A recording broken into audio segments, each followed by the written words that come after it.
Hello and welcome to another episode of the Bazaar Over Explained. And this one is a long time coming here. I finally have put together the guide for every Mac build and how to play them. It's taken many games of Mac to research exactly how to do this and to figure out all the different builds, but these are the ones that I want to showcase for you today. So on this side of the screen here, you're going to see all the different builds that we're going to be talking about.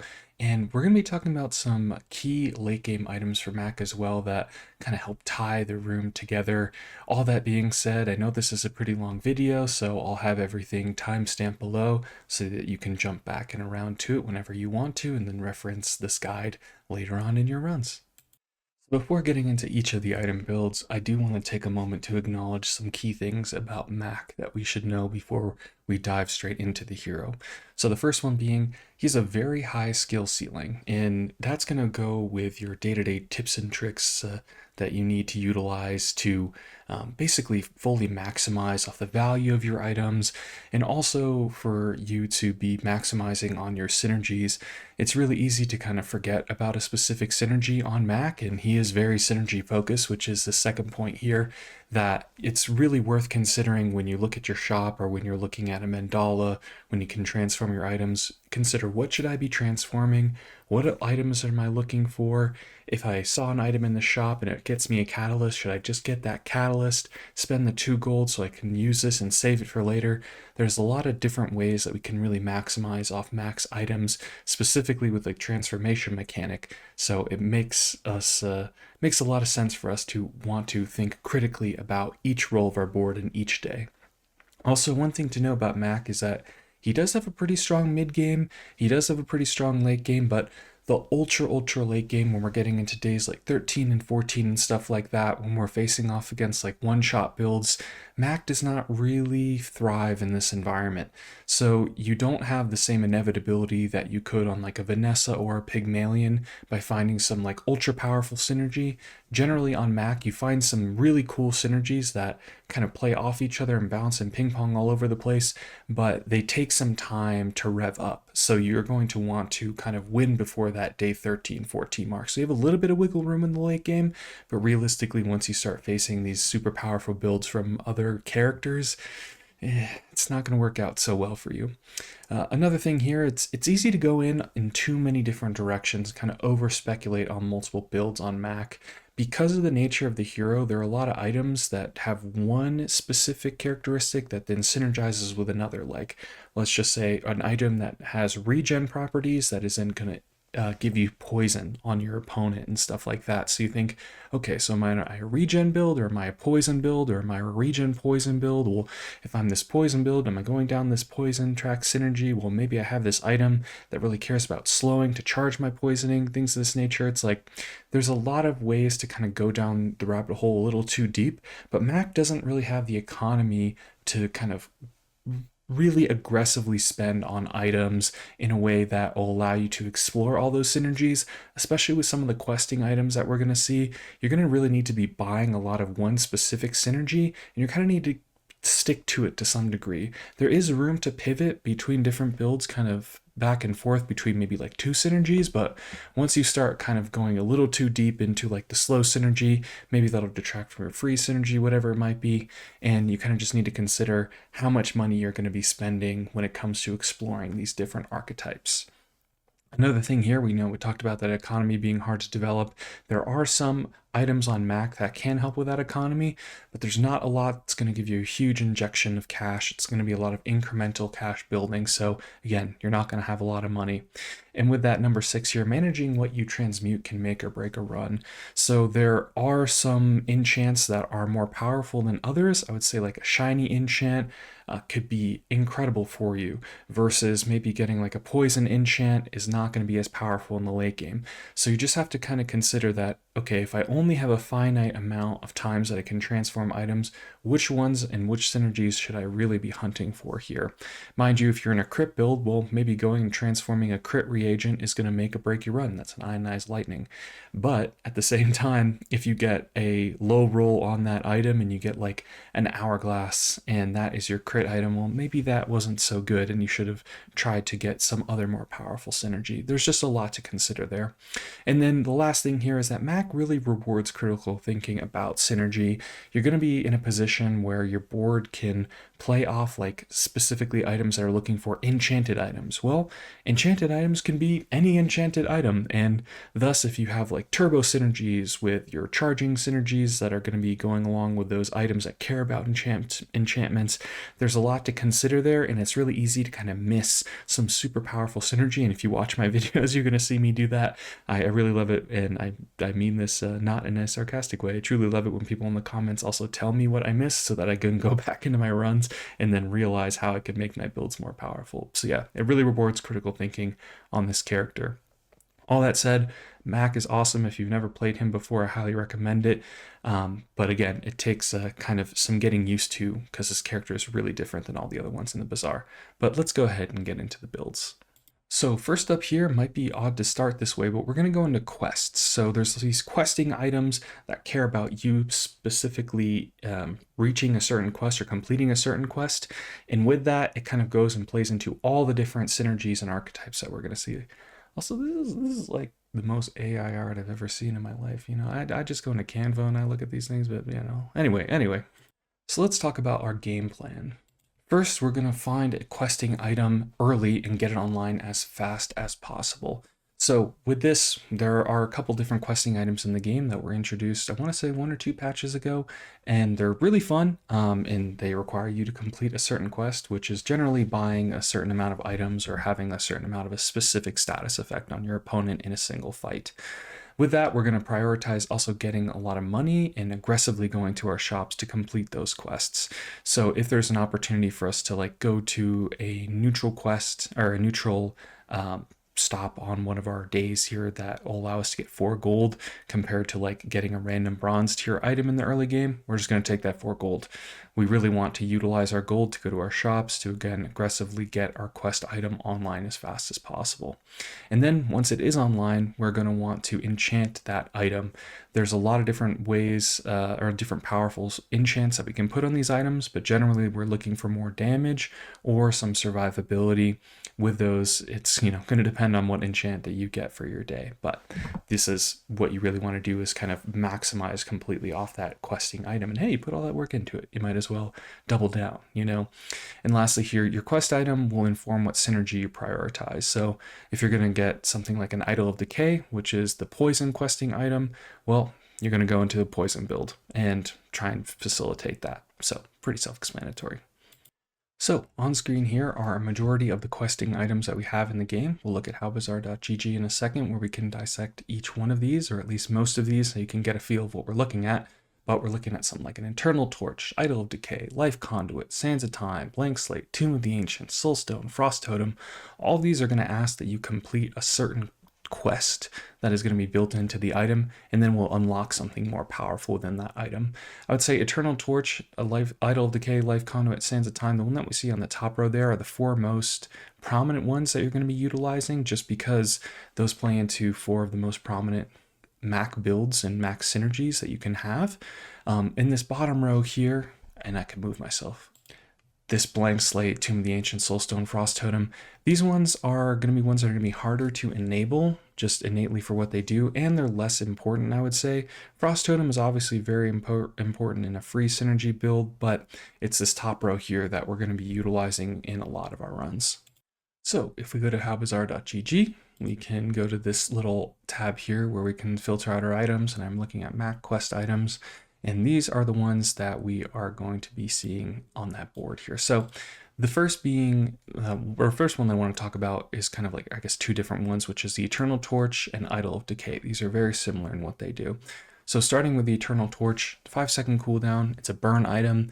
It's going to ask that you buy 6 burn items, and when you do, it's going to then have this scaling clause. So it'll then say after you buy that 6 burn item in your fight, it's now going to start scaling with every burn instance that you have.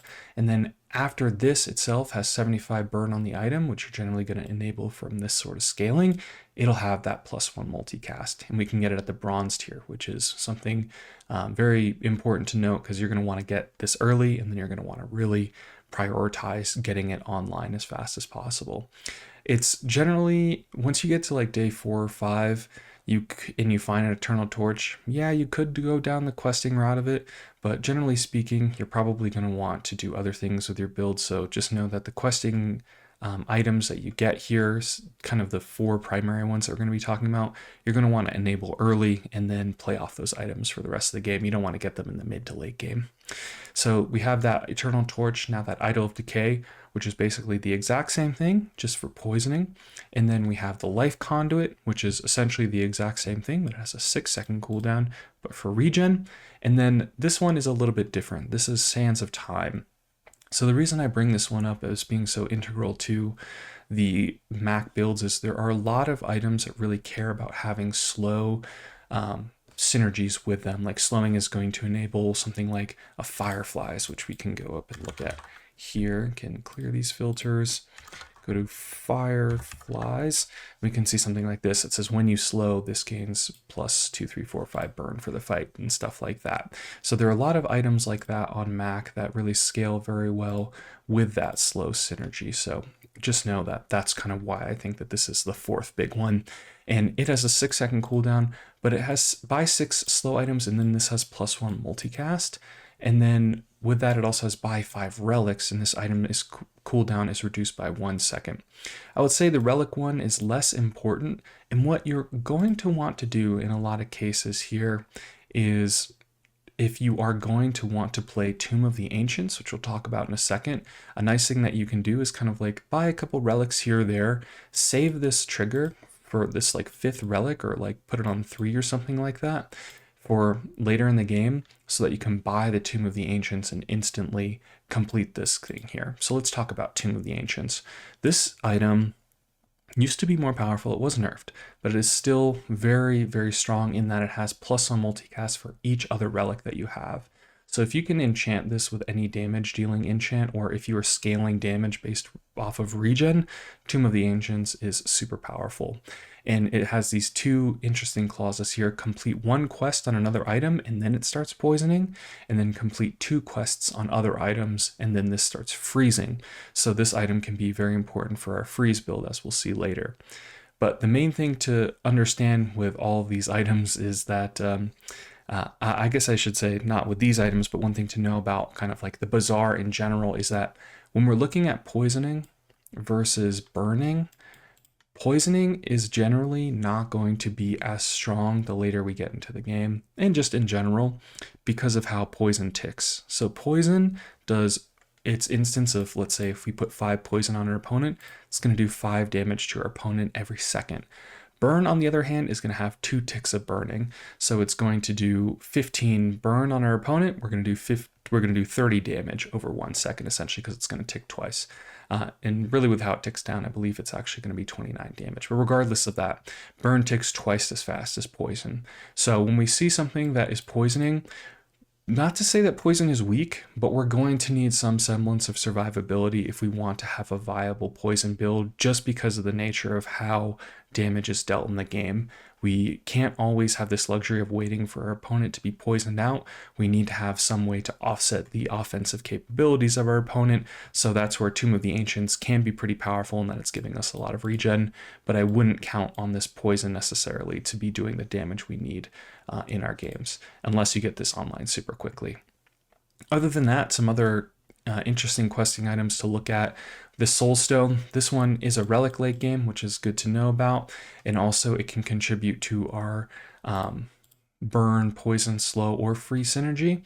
Notably, these are two separate clauses here, so you can only unlock one of either poison or burn, and then one of slow or freeze. So generally what this item is going to look like, frankly, is like a burn item or a poison item with a slow enchant on it, or a slow the slow clause unlocked on it, just because there are less freezing items on Mac than there are slow items.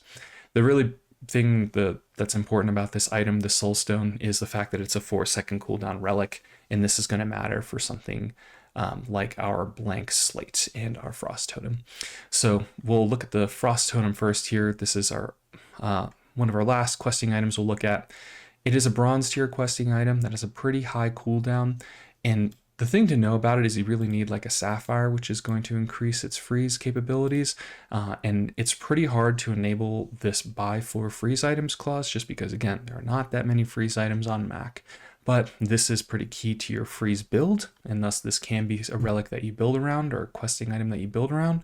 And then I want to scroll up here to this blank slate. So it has this clause here: when you use an adjacent relic, charge this 1 second. So we put like a soulstone next to it, or we capitalize off of the multicast that we have from like one of our Eternal Torch items or something like that, put it next to the blank slate, and then this thing is getting charged pretty frequently. This item inherently has no text on it, so you have to complete one of these quests for it to do its thing, and then it can have any of these properties here. So it can be a poisoning, regen, burning, slowing, freezing item if we had all those different synergies. So just something to know there. But yeah, with that, the questing builds are very fun. They're ones that I generally go for on Mac, just because I think they're a good mix of powerful, and they also work really well with other synergies just because of how powerful the questing items can be once you complete them. And yeah, an archetype that I think is good to know as kind of like your base one here of like, okay, if I'm going to go into a burn build, Eternal Torch, freeze build, frost totem, poison build, idol of decay, regen build, life conduit.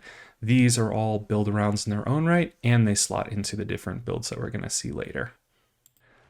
So with our skills, these are really going to be dependent on what synergy you have for your questing item. If you want to have or if you have a burn item, you're going to want burn skills, poison item, poison skills, things of that nature. But some evergreen ones that are pretty good are going to be dumpster diving and supply cache. Dumpster diving is going to give you a potion at the start of each day. Supply cache is going to give you a random trinket, what are they called? A loot item at the start of each day. And the reason that you would really want these is that they just sell for gold, and you're kind of really wanting to prioritize having good gold in the early game so that you can buy the items you need to complete your quests. So yeah, skills are pretty self-explanatory in what you would want, just in terms of if you have a specific synergy, get the skills that coincide with that. Also, I kind of want to eat these people. Anyway, let's look at a build. So this is a poison build that we can see Lass Earl, I want to say their name is. Regardless, 10-win victory. Congratulations, level perfect win. But this is utilizing that Idol of Decay, and we can see that they put this damage enchant on it. So really, they may not even have needed the Plague Glaive to do all the damage, but in our poison builds, I will say, we are not going to scale super well into the late game, so having something to go over the top is very important for us. Regardless of all that, they're really putting poison on all of their items, and they've utilized their Idol of Decay to have really high damage numbers on the opponent. They have their survivability in that Plague Glaive because it has lifesteal, and then they're also creating some regen with the poison quill back over there. So there's really, it's pretty self-explanatory in terms of what items that you're going to have in terms of supporting your different questing items, and they're going to just lean into the synergy that that specific questing item has. And then with that, we'll look at all the different builds and what that means for you. So if you've never seen a poison build before, don't worry, we'll cover that too. And here's another example of a questing item. Again, this has the Idol of Decay, but it also has the Tomb of the Ancients. And I thought this one was pretty interesting because of the two items that we have here on board. The first is this atmospheric sampler over here, and this item is pretty interesting because when it says when you use a flying or enchanted item, you're going to charge another flying or enchanted item, and thus we can have these really cool synergies where we have several enchanted items on board. And then also this Frost Howl Warden that we have over here is pretty cool. My bad, it's not the Frost Watch, it's the Ice Watch Warden. But yeah, when you have that item, it's going to be charged whenever another item is going to be freezing next to it. Well, not next to it, it just if it's any item on your board is poisoning, freezing, or burning, that's going to charge it. And then it itself is going to freeze, and it's a relic, so it's going to charge the Tomb of the Ancients. And then we kind of see that this is going to go back and forth a bunch of times and then create a bunch of triggers and then potentially poison, burn, or shield our opponent out of the game. So yeah, this is a pretty cool one. And again, we can see like Tomb of the Ancients. It only has a 3 times multicast here, but that still can be all it needs to do its cool stuff. So the next build I want to talk about is self-poison. I had to make myself bigger. I couldn't be that small. I guess I'm swimming in the poison now. I don't love that. So self-poison was another build that was introduced in an expansion pack for Mac. And it's one that I think is pretty fun and also like kind of straightforward. It's a good like bread and butter build to know on Mac, especially if you're climbing ranked, because it has pretty straightforward asks of what it wants you to do. And it doesn't require like any super different or like high roll enchants. It just wants you to assemble a certain subset of items, and you can have a pretty powerful build into the late game with those items as well. And if you find some skills, it can even go into the ultra late game. So with the game plan for this, we're going to be prioritizing medium items and regen item shops. So the items that we're going to really need for our build to do its thing are both medium items and regen items. And with that, you're going to want to go to Herma and you're going to want to go to Middle. And those two vendors are going to be the ones that have, again, medium items and regen items more frequently. And then we'll get into what those items are when we talk about the items here on the next page.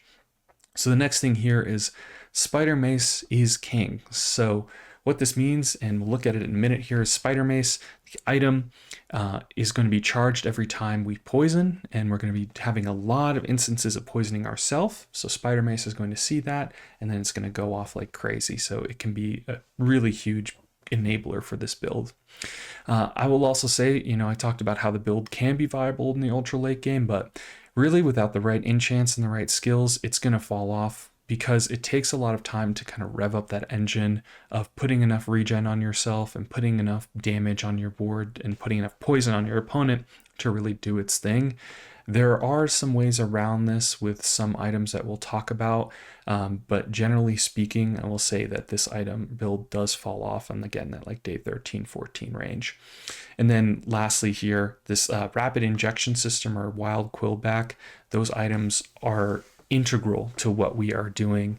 There's also test subject alpha, but test subject alpha taking up 3 slots on our board for what it does is not always exactly what we want, but really it's these 2 medium items that are going to allow us to have this build do its thing in the early game. So let's talk about those items. So as you see over there, the rapid injection system, that's going to be what you are primarily building around, as well as the wild quillback that we see down here. Those are 2 items that are going to be doing a lot of that self-poisoning. Adrenal Converter is then kind of the second piece of the combo here. It's going to give us a large amount of regen whenever we self-poison ourselves. And additionally, the Ouroboros statue is going to give us regen whenever we poison, and self-poisoning does count towards one of those triggers. And talking about the infused bracers, these aren't necessary, I would say, for the build. However, it can be a way to scale damage on your Spider Mace. And with this Spider Mace, again, this is going to be proccing every time we poison. It has a pretty low damage number itself, and even upgrading it doesn't do a whole lot in terms of that damage. So the Spider Mace, if you even have this thing at bronze tier, that's totally fine. You don't need to get this thing any higher than bronze for what we're going to be doing in this build. But yeah, infused bracers, we'll look at the specifics in a second, but it is going to give more damage to your weapons whenever you self-poison. And the venomous dose here might look a little innocuous, but it is one that can be very important in the early game just because it has a 4-second cooldown and it kind of gets your build up off the ground in a quick way. This build, one of the pitfalls of it is it can be very slow to start. It can be starting even as high as on like a 6-7 second cooldown, really like get your Spider Mace up and running. But the venomous dose does a good job of creating 2 instances of poison where it's poisoning your opponent and ourselves, and thus that counts as 2 triggers for our Spider Mace. Test subject alpha is like the rapid injection system in that it also allows us to self-poison, and it scales whenever we self-poison. but it is a gold tier item, I believe, at this point, so a little bit harder to find, and also one that has like a really high amount of poison number that it's going to be doing to our opponent and ourselves, but this can backfire for us if we don't have enough survivability. So let's jump back into how Bazaar.gg here, and let's talk about this rapid injection system.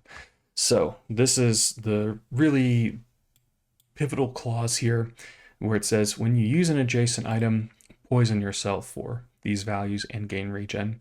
The regen can also play into regen builds, and we'll see again, Mac has a lot of this where they're doing like two different synergies at the same time. But this rapid injection system is super, super potent and powerful because we combo this with something like, again, Spider Mace, and this says when you slow or poison, charge this 2 seconds. So every time we're poisoning ourselves, it's going to get charged 2 seconds. We put that next to the rapid injection system, and then we're kind of off to the races. This is where the Spider Mace is going to go off like crazy. And we're going to see that you generally also need another item next to this rapid injection system to make it do its thing even more potently.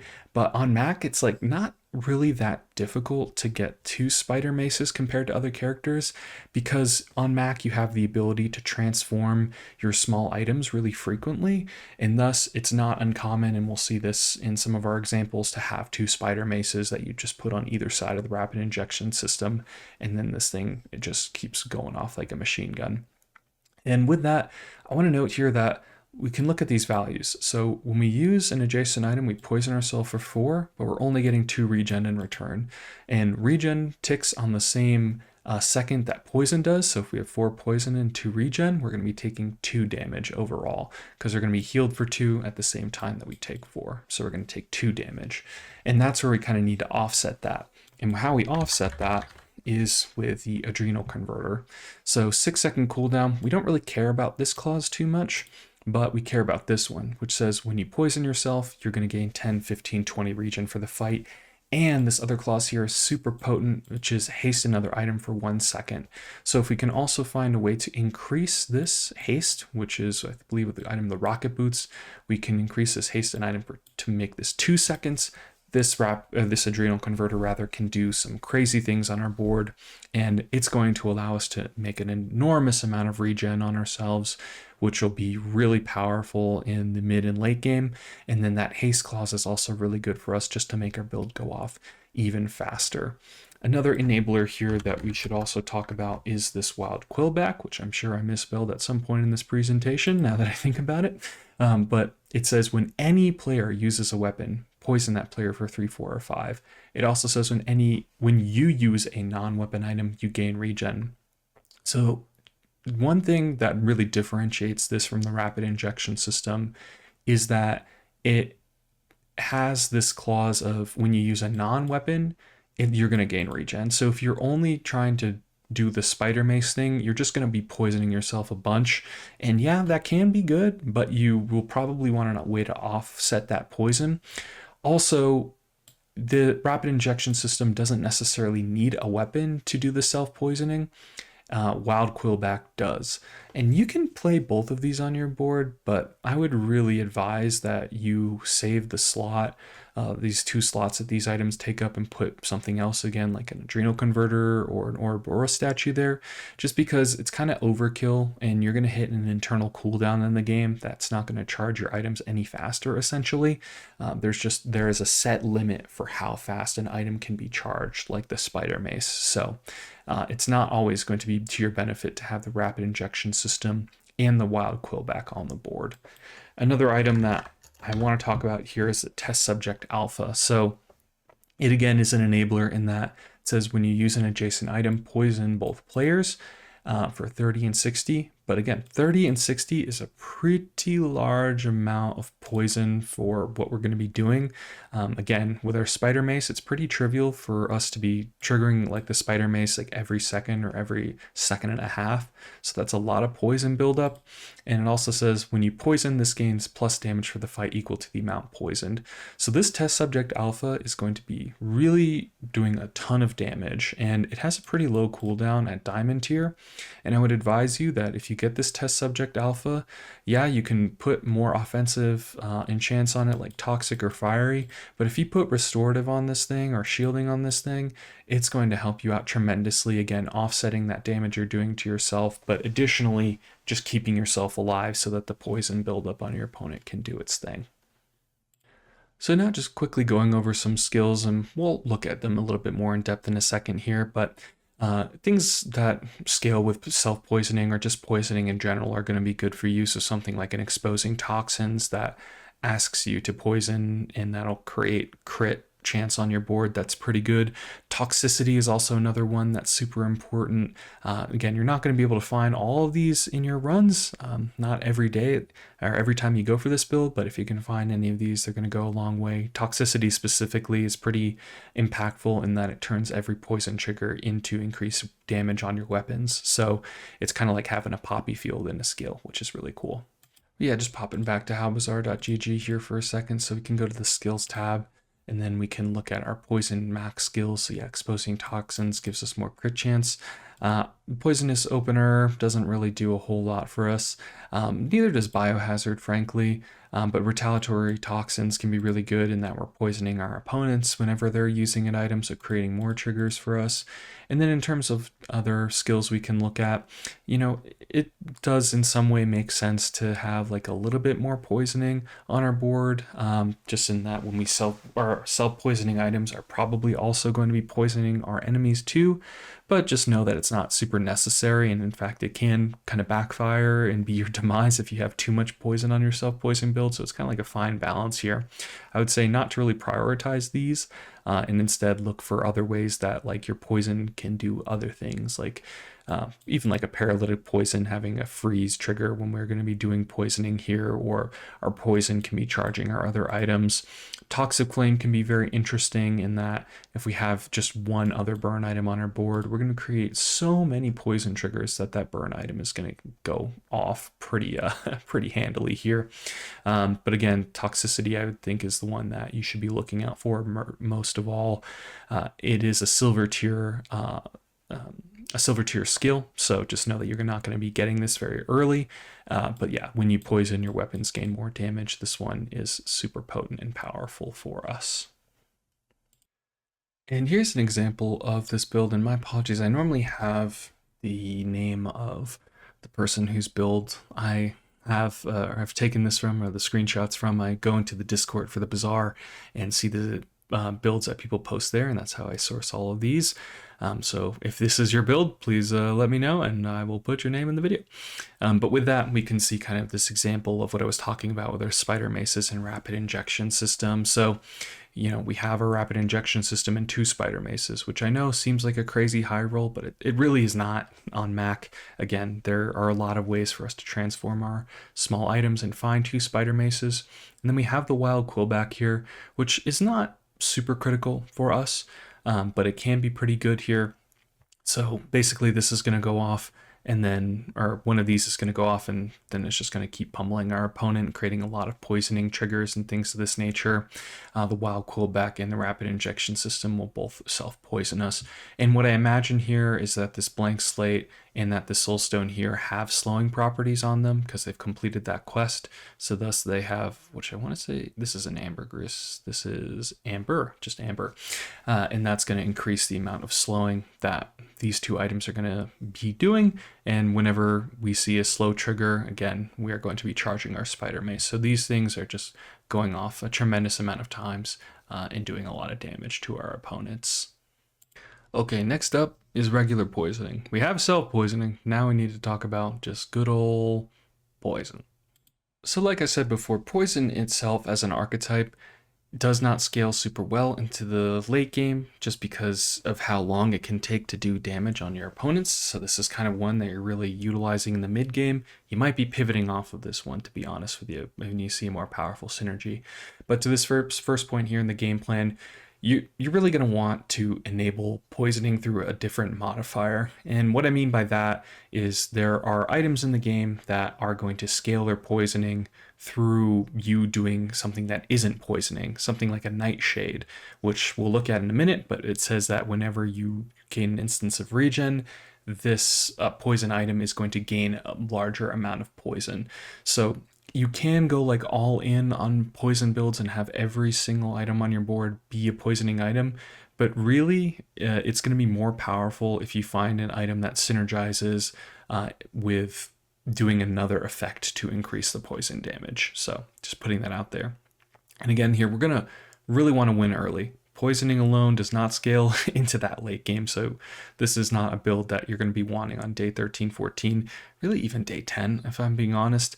This is going to start to be probably not as powerful as what our opponents are doing unless you have an insane amount of poison that you put onto your opponent immediately. Also, by the nature of poisoning ticking every second, we're going to need some survivability. Mac has no shield items, so if we get a shield enchant, that can be the way that we survive. But generally speaking, it's probably going to be regen. I would say we could go into a slow build and use slowing triggers to stop our opponents from hurting us, but generally speaking, you're going to be in a poison build that is also going to be building regen. So just putting that out there. And then in the late game, if we do get into that situation where we can't pivot off of this and we're really trying to get like that last win on day 11 or day 12, well, we can find like the Plague Glaive or find a way to like stack our Idol of Decay or basically utilize that with a really powerful enchant on it. Or the Retort can be powerful late game, but we are going to need some items to get that off the ground in a meaningful way. So the interesting thing about Mac's poison builds is that, yes, they are poison at their core, but they have a lot of different ways that we can go about it. So some of these items are going to look familiar to you, thinking about the Idol Decay and Ouroboros statue that we talked about already. But then there's something in the early game like the Aludel or the Aludel, whichever is correct. I don't know which is correct, so you can tell me that too. But with this item, it is going to create a pretty large amount of poisoning on our opponents in the early game, but it's not something we want in the mid or late game.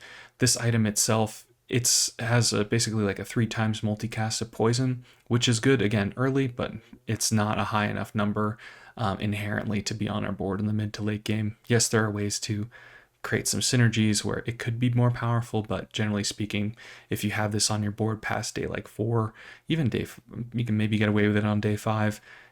Your board is probably not in a good position. And then this nice backdrop behind me, this poppy field, this is another way that we can go down the poisoning route.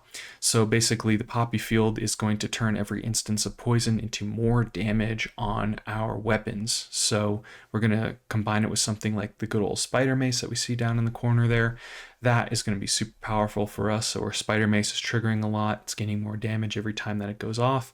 And the poppy field, again, whenever we use an item, we're poisoning. Whenever we poison, we're getting more damage. And you can see how that synergy works. So it's kind of like small weapons build poison instead of like using a big poison item like Idol of Decay or something like that. And we talked about the Nightshade there. That's a good way to scale poison off of regen. Fungal Spores is a decent way to scale poison in the early game, but I wouldn't really go for it in the mid game. And then lastly, Plague Glaive here. This can be a huge poison payoff for us. So let's take a look at these items more in depth. So I talked about it so much that I would like to start with it. So Nightshade here, 6-second cooldown, poison 6, and it says whenever you heal or gain regen, this is going to gain more poison for the fight. And then if it's transformed, you enchant it with toxic enable, or toxic if able. I'm going to tell you right now, generally speaking, you're not going to transform this Nightshade. This Nightshade is going to be the poison item that you need. It's way better than so many of the other poison items, just inherently through what it does. And then yeah, if you like pivot out of the poison build and you have a free transformation, sure, you can transform this, but generally speaking, this item alone is going to be already the specific poison item that you want to be dealing a lot of damage. With that, you can look at some other items here that scale well with poison, which is like one of them is like the Plague Glaive. This can be a great late game finisher in that it has lifesteal and it has 150 damage.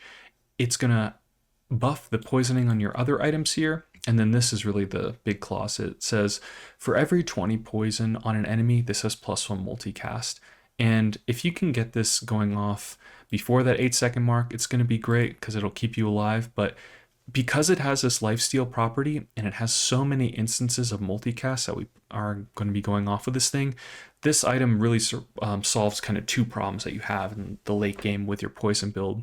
One is the damage to kind of go over the top of your opponents. Poisoning generally, just because it's so slow in what it does, you're not going to be able to outdamage your opponents, but the Plague Glaive solves that. And it has a survivability built in that you need in the lifesteal. So while you're doing damage, you're also surviving, so you have both offense and defense, which is exactly what you need to be finishing those 10 wins on Mac in the late game. So very potent item there. And then one item I want to talk about here, which I would say used to be more popular, but because it's at gold now, it's much harder to find in the Bazaar. And it may have been at gold before. Now that I think about it, I can't remember exactly. It's been a lot of patches, but now we can only start finding gold tier items in season 5 on day 6 instead of day 5. So we're less likely to find poppy fields in general, but this is where we see that really powerful clause of when you use a weapon, poison 8, and then your weapons have more damage equal to the amount of poison on your enemy. So you go for, again, spider maces, you go for fangs, whatever fast small weapons that you can put on your board with a poppy field, that's going to go crazy. And the poppy field is a really fun way to play that poison build, I must say. And then we briefly talked about it before, but I would like to bring it up here, the Ouroboros statue. This can be a nice way to kind of create that defense with our offense. So yes, it is going to be poisoning, but it's this clause here that makes the most impact for us, is when you poison, gain 2, 6, 10 regen for the fight.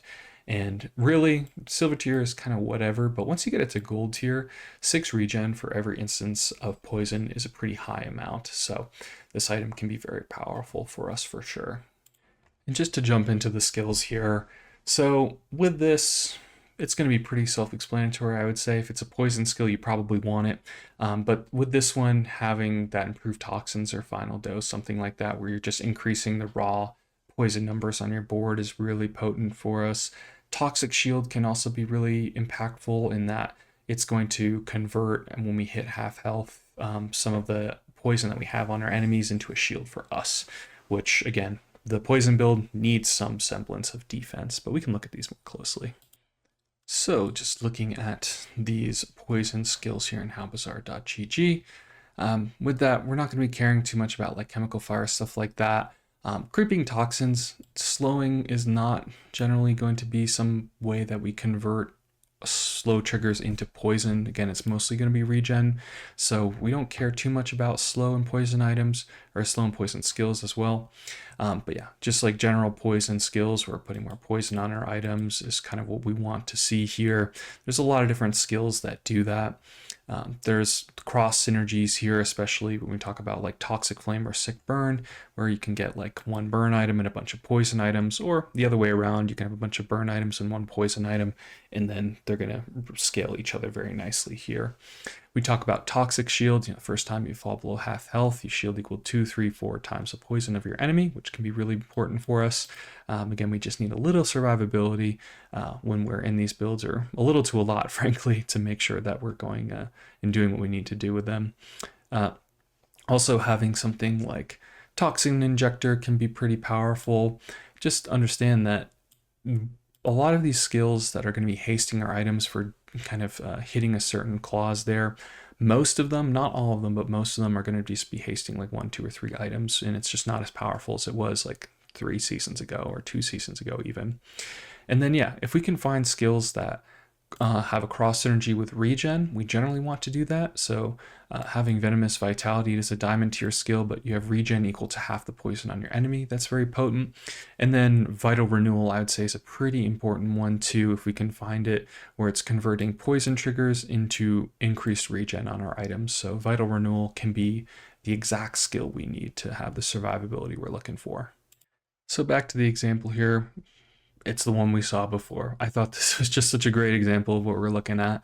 Again, just converting poison into damage and having more regen in the late game, ways to survive, having a Plague Glaive there to be that kind of coup de grace, the big finisher that's going to ensure that we survive in those late game scenarios.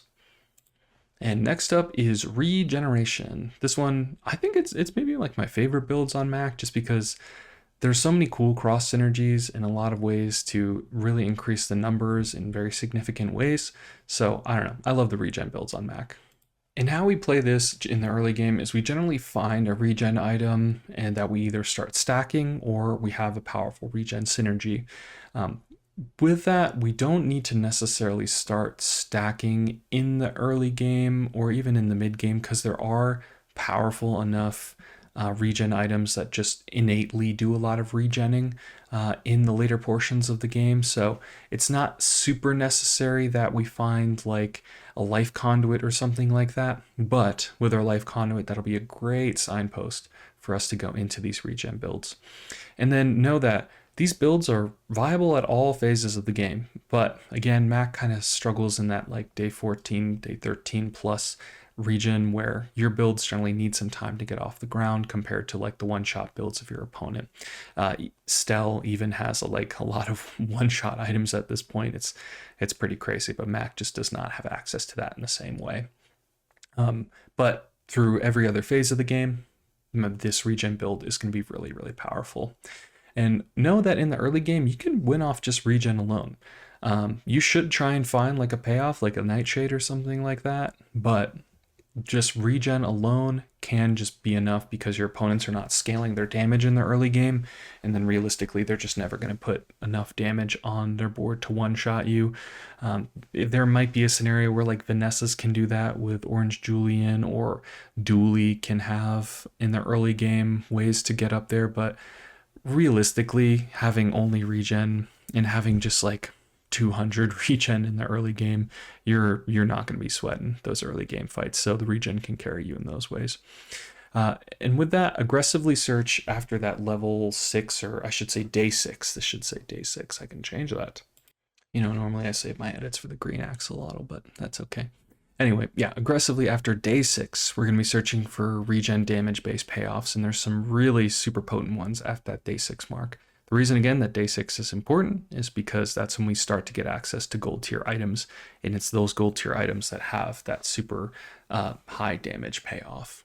So we're going to see some familiar faces here for the items we're going to be looking for. That life conduit's going to be really good for us. The wild quillback can be great for us. Philosopher's Stone, well, we haven't talked about that yet, have we? Not yet. Nightshade. But Nightshade we have talked about, you know, really great regen payoffs. Life Conduit's going to create a lot of regen, while Quillback can create a lot of regen. Nightshade converts that into damage. There's also something like the Peace Rot. And what I really like about the Peace Rot is we never have to play it on our board. However, we can play it on our board, and if we do play it on our board, it can be very powerful. But it itself can create some great economy for us, and I'll show you how that item works here in a little bit, so that we can sort of like passively be scaling a Peace Rot in the early to mid game, getting a little bit of gold off it too, and then we can find like a legendary item in the late game, and then put that and sell it off to our Peace Rot, put 50 regen on our Peace Rot, and suddenly it's a really powerful item for us. So just like having that in these builds. Then there's something like the Satchel, which looks kind of, I use the word innocuous a lot, but I'm going to continue to use it. The Satchel is going to give us regen every time we reload an item, and it reloads, but there's also items that reload themselves. And the Satchel can also have some really cool scaling properties with enchants. So if we put like burn or poison on our Satchel, well, every time we're reloading, we can also be doing damage. Okay, I lied. I double checked it. That's not how it works. But Satchel, instead, when you put the regen on it, or when you put a damage clause on it, it is going to deal damage to the amount of regen that the item can do in one instance whenever it has that cooldown. So it's not going to have like this trigger-based damage system, but we'll get into that in a minute. We'll get into it. But yeah, Philosopher's Stone. It's one of our stacking items, which will be one of the last builds that we talk about here, but it is a way to basically get an item that is inherently going to have some other questing type clause on it that we are going to build upon to do more regenning. Nightshade we talked about. Apothecary, a great way to convert our different like poisoning and slowing and burning triggers into regeneration. And then a huge payoff item like this Staff of the Moose. The Staff of the Moose. This item is going to turn our regen into more damage on our weapons, just been like a 1-for-1 basis. So it can be very, very potent. And in terms of skills, we'll get into those in a minute here. I'll do it all at the same time for this one, just to switch it up a little bit. But Vital Renewal, as we talked about, Combat Medic gives us more crit every time that we're regenning. Different things of this nature. Regen skills, if it says regen on it, we want it. Let's look at them. But first, let's start with the items. And just to explain what I was talking about with that satchel, we'll start there. So when you reload, gain 2 regen for the fight. It's going to reload 2 items at these different seconds here. And then the nice thing about it is that it has a scaling piece to it. When we buy potions, it's going to gain more regen. So that can kind of be like a mini quest in its own right. And then, yeah, if we put obsidian on it, it's going to deal damage equal to 5 times this item's regen, which is a pretty high damage number, but that is going to be at that 7 or 6 second or 8 second mark. But yeah, this is a pretty nice one in that, again, has this potion clause here, and then you can just kind of like buy and sell potions off and get this to be pretty high in terms of the number. And then if you put a couple potions on your board in potions that reload themselves, you can create a pretty tremendous amount of regen. So not one to sleep on. I'd also love to look at the Philosopher's Stone. So another pseudo quest item. It doesn't have the quest mechanic built into it, but it's kind of like a quest we make for ourselves, is that when you transform a reagent, this permanently gains more regen, and then when you buy this, you get a catalyst. This is also something very important to note about the Philosopher's Stone, that you can get a catalyst when buying this item. So catalysts are super powerful, and they are the way that we transform items in the game primarily. And the fact that this is a bronze tier 2 gold way to get a catalyst itself, like you can kind of make your money back if you enchant the right thing or transform the right thing, transforming a reagent. So it's kind of an economy play in its own right. But yeah, great way to scale regen as well. And why don't we go ahead and look at that Peace Rot. A really interesting item. It's been changed a couple times. I like where it's at now, but it is going to give you regen for the fight. It has these cooldowns here. It says when you visit a merchant, destroy an item to the left of this and increase this item's regen by its value. So if we have a 4 gold item to the left of this, we go to the merchant, this Peace Rot will then get 4 more regen, which is pretty cool. It also has this great clause here. When you destroy an item, we're going to gain gold, 2, 4, 6, 8 gold. I will say that if you're going to a Peace Rot build, it's not imperative that you use this at a higher tier, even though decreasing the cooldown is very good for us. But you can still have like a 7-second cooldown Peace Rot that has a tremendous amount of value on it, and thus it's going to create a tremendous amount of regen for you.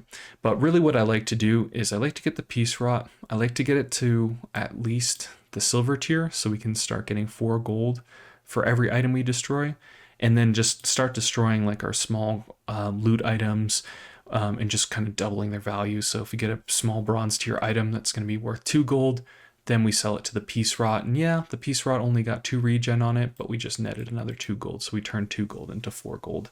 So that's where I really like this. And with that, it's also something that we can play on our board in the late game if we get enough regen on it. And at a 5-second cooldown, it's a pretty good item, I would say. And talking about one of my favorite items here, the Staff of the Moose.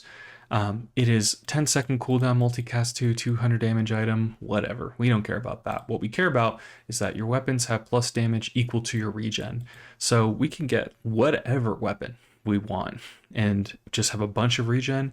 Suddenly that weapon is huge. If we can get something that also has lifesteal on it, getting like a small lifesteal weapon, put that with the Staff of the Moose, all we really need is that small lifesteal weapon to do its thing.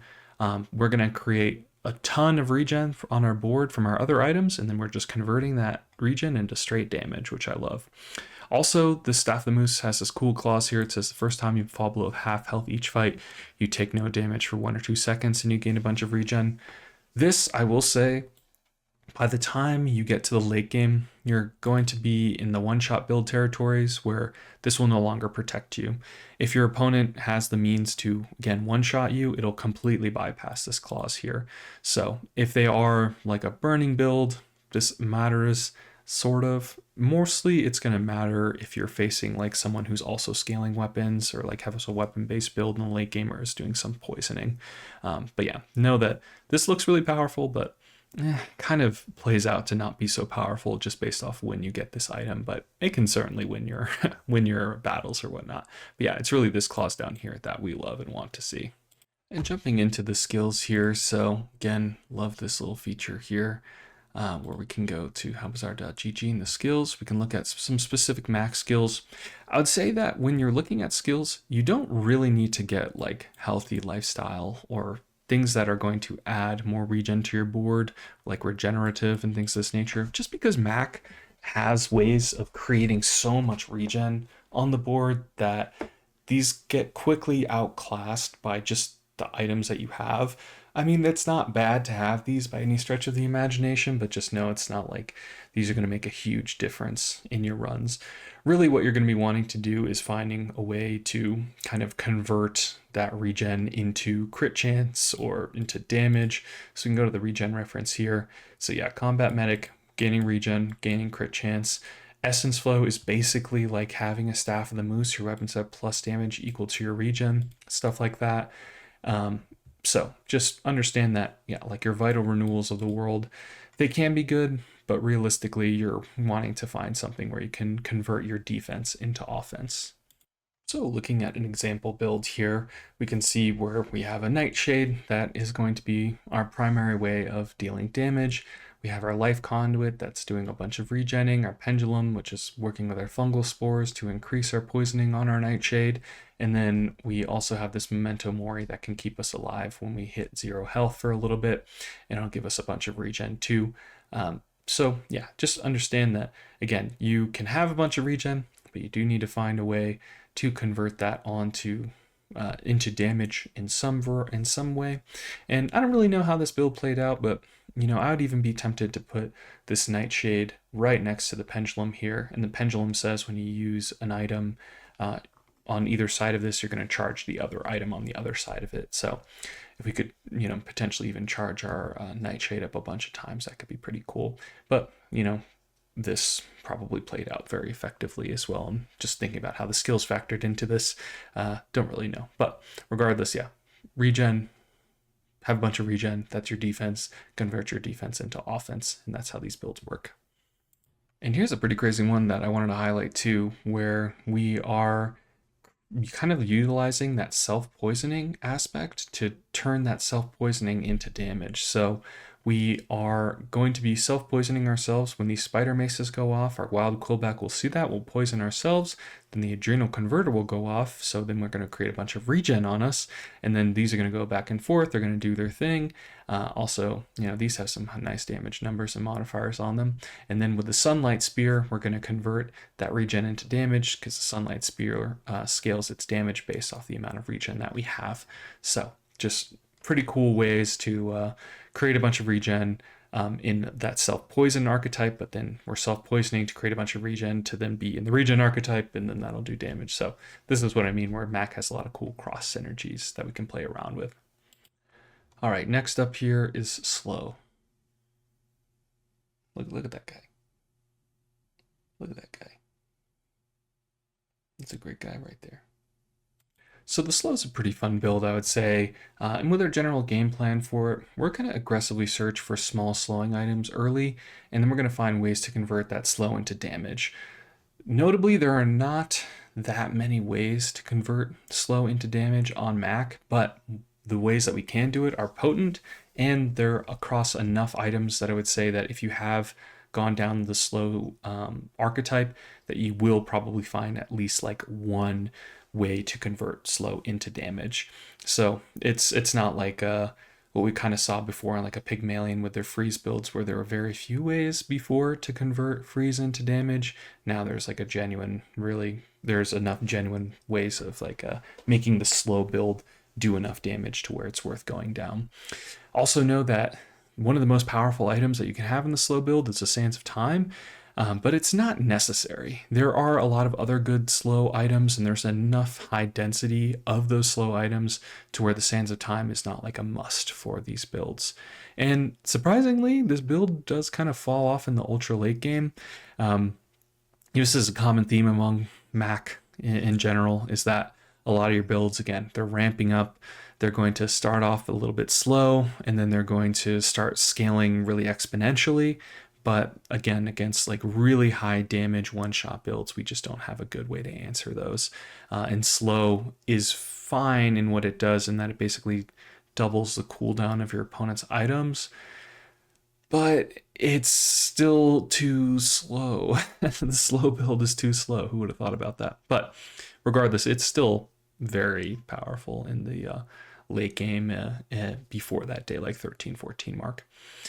You also likely need like a survivability enchant on your damage dealer, just because your slow triggers are not converting into any offense or any, like, I should say, healing in terms of defense. So if your opponent damages you, well, you don't have any regen, they're going to damage you again inevitably.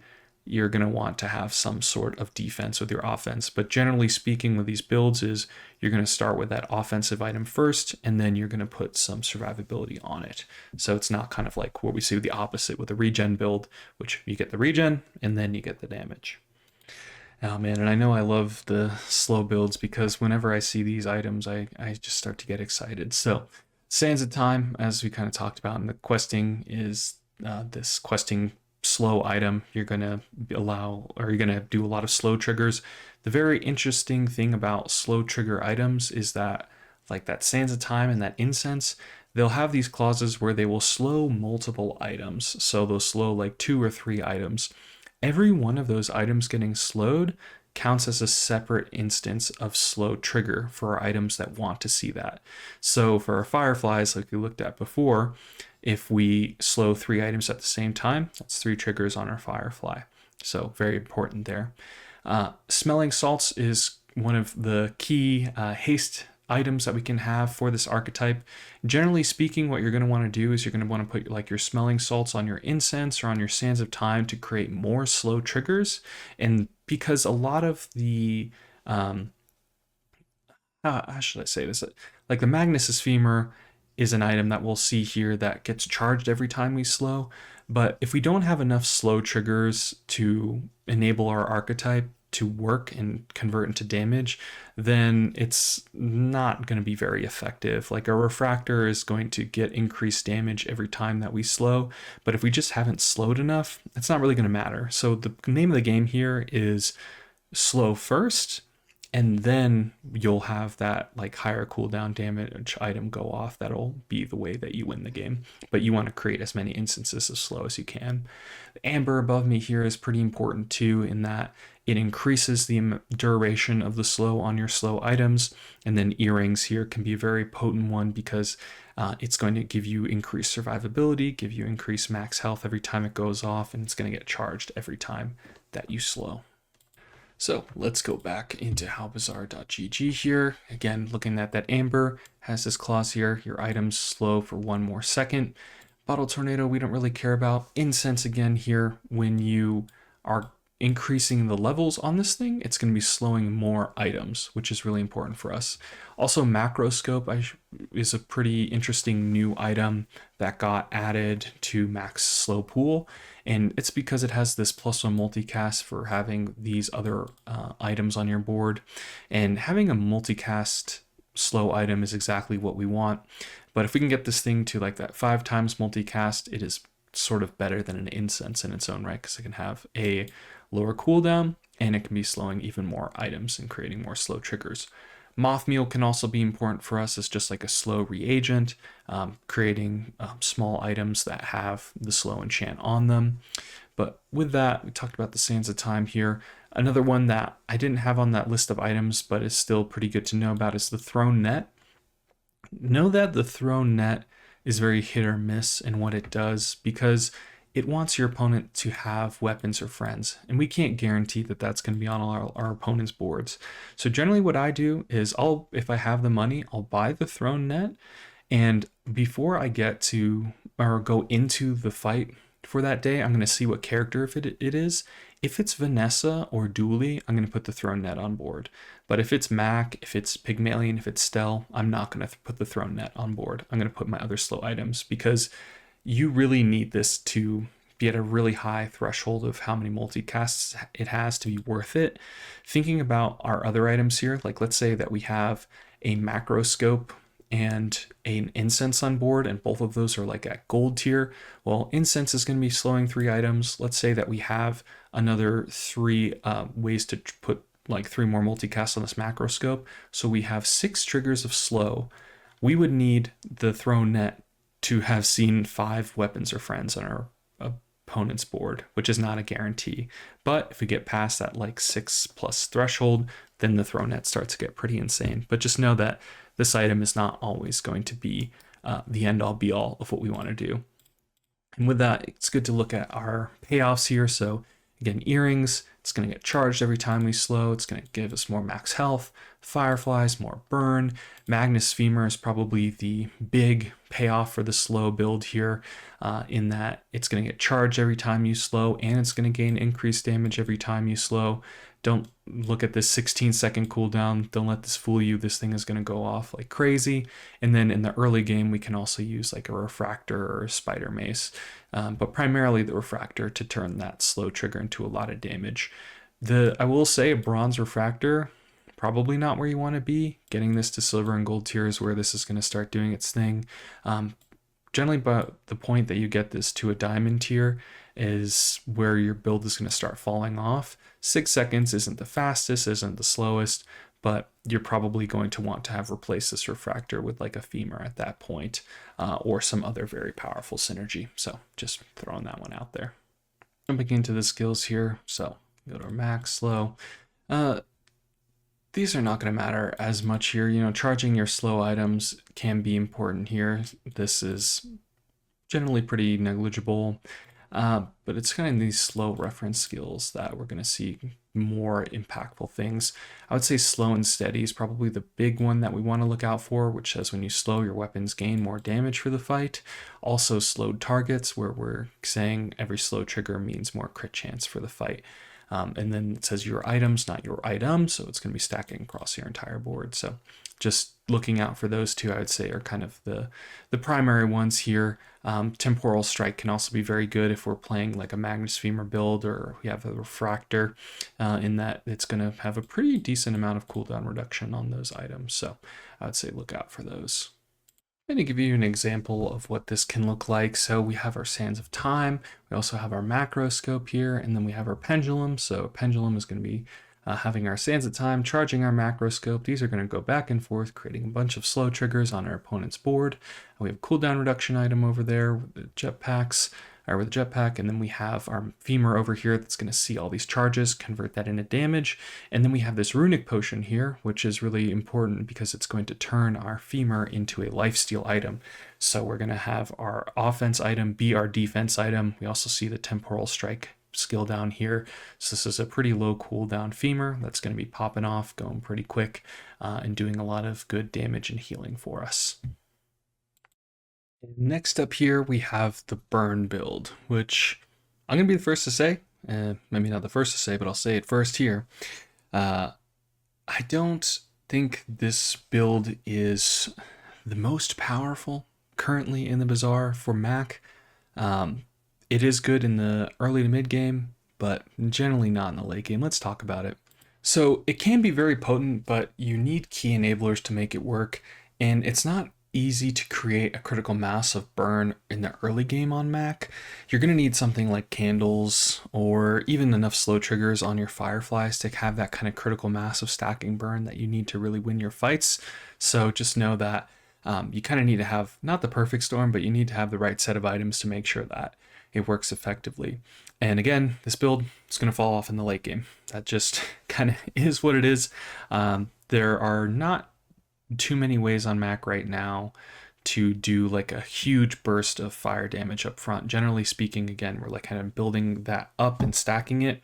And with the Eternal Torch and stuff like that, yeah, we do make a large amount of burn, but it's just not kind of like that 600 or like 1,000 burn that we need to be doing to ensure that we're winning our fights. So all that said, this can be powerful, but don't be afraid to pivot off of this. It's one that will win you a lot of early game fights and mid game fights up until like day 6 and 7 pretty handily, but then I would start looking for some other synergies and potentially some other builds to pivot into if you don't think you're finding what you need to get to that 10 win point. So win early and often, and then look for other powerful synergies to close out that late game. So talking about the items here, again, this candles is going to be one that we are going to really want to see in the early game to kind of capitalize off of the burn archetype. We're going to convert a lot of small items into burn damage, and we'll talk about how all that works here in a minute. We've also talked about the Eternal Torch and how powerful it can be. Fireclaw is going to consolidate a lot of our fire into, or fire damage into, like a one big burst of fire. Sulfur is also pretty important for us just as a fire-based reagent. We can get some pretty cool burn items or just like small items with burn enchants. We've talked about fireflies before and how potent it can be, kind of playing into that slow synergy and stuff like that. Show Globe is one that I've been surprised by recently, but it can create a lot of regen for us and a lot of burn, which is pretty nice. And then one we haven't talked about, but that used to be the scourge of the meta, is Athanor.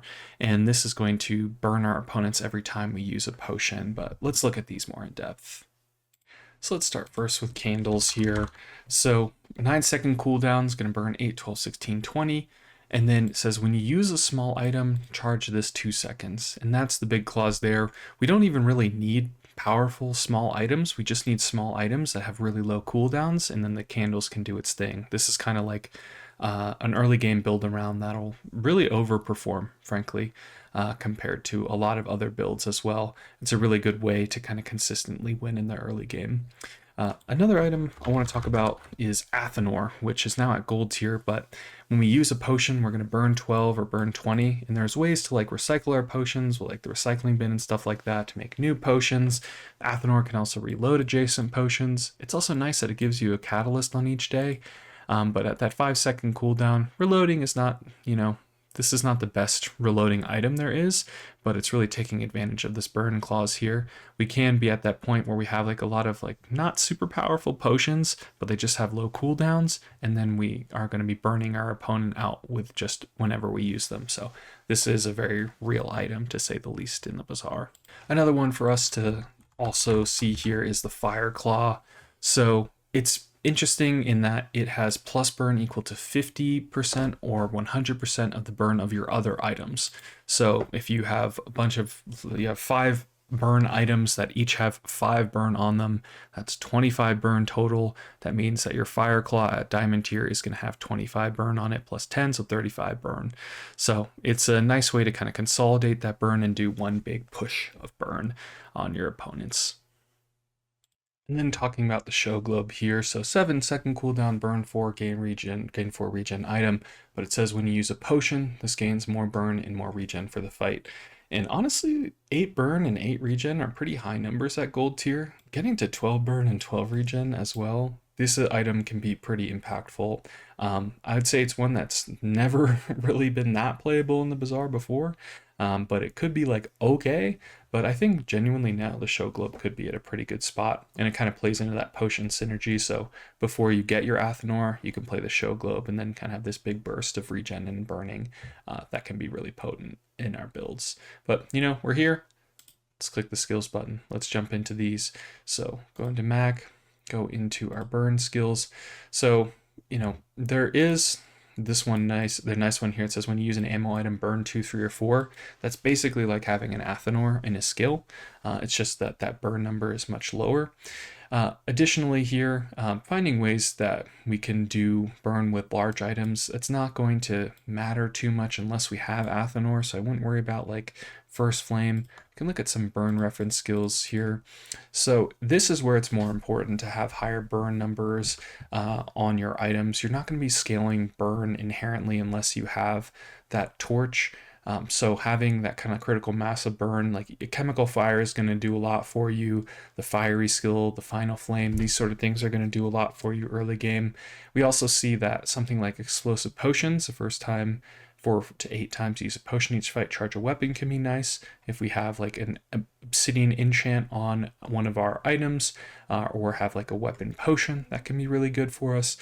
Conflagration, when we use an item with burn, this item gains more burn. We do want some of these scaling skills on our burn items because we're not going to have an easy time inherently increasing our burn numbers unless we're playing Eternal Torch. And then Moth to a Flame can be a nice way to kind of scale a little bit into the late game, having more regen with our burn. Again, having defense with our offense, we're going to need some of that on Mac to get us where we need to go. And again, if we have these potion skills, that's going to work pretty well with the burn build. And the potion build and the burn build can work really well together, I would say. So going into our examples here, we have this Fiery Claw here, which has a restorative property on it. So it's pretty nice in that we can convert some of our fire damage into healing. And you can see it scales really nicely in that if we have 70 burn, it's doing 700 healing. That's super good for us. We also have the Eternal Torch over here, and we have the Fireflies with this macro scope, this slowing item. So this Fire Claw is going to be increasing its burn and thus increasing its healing, which is great.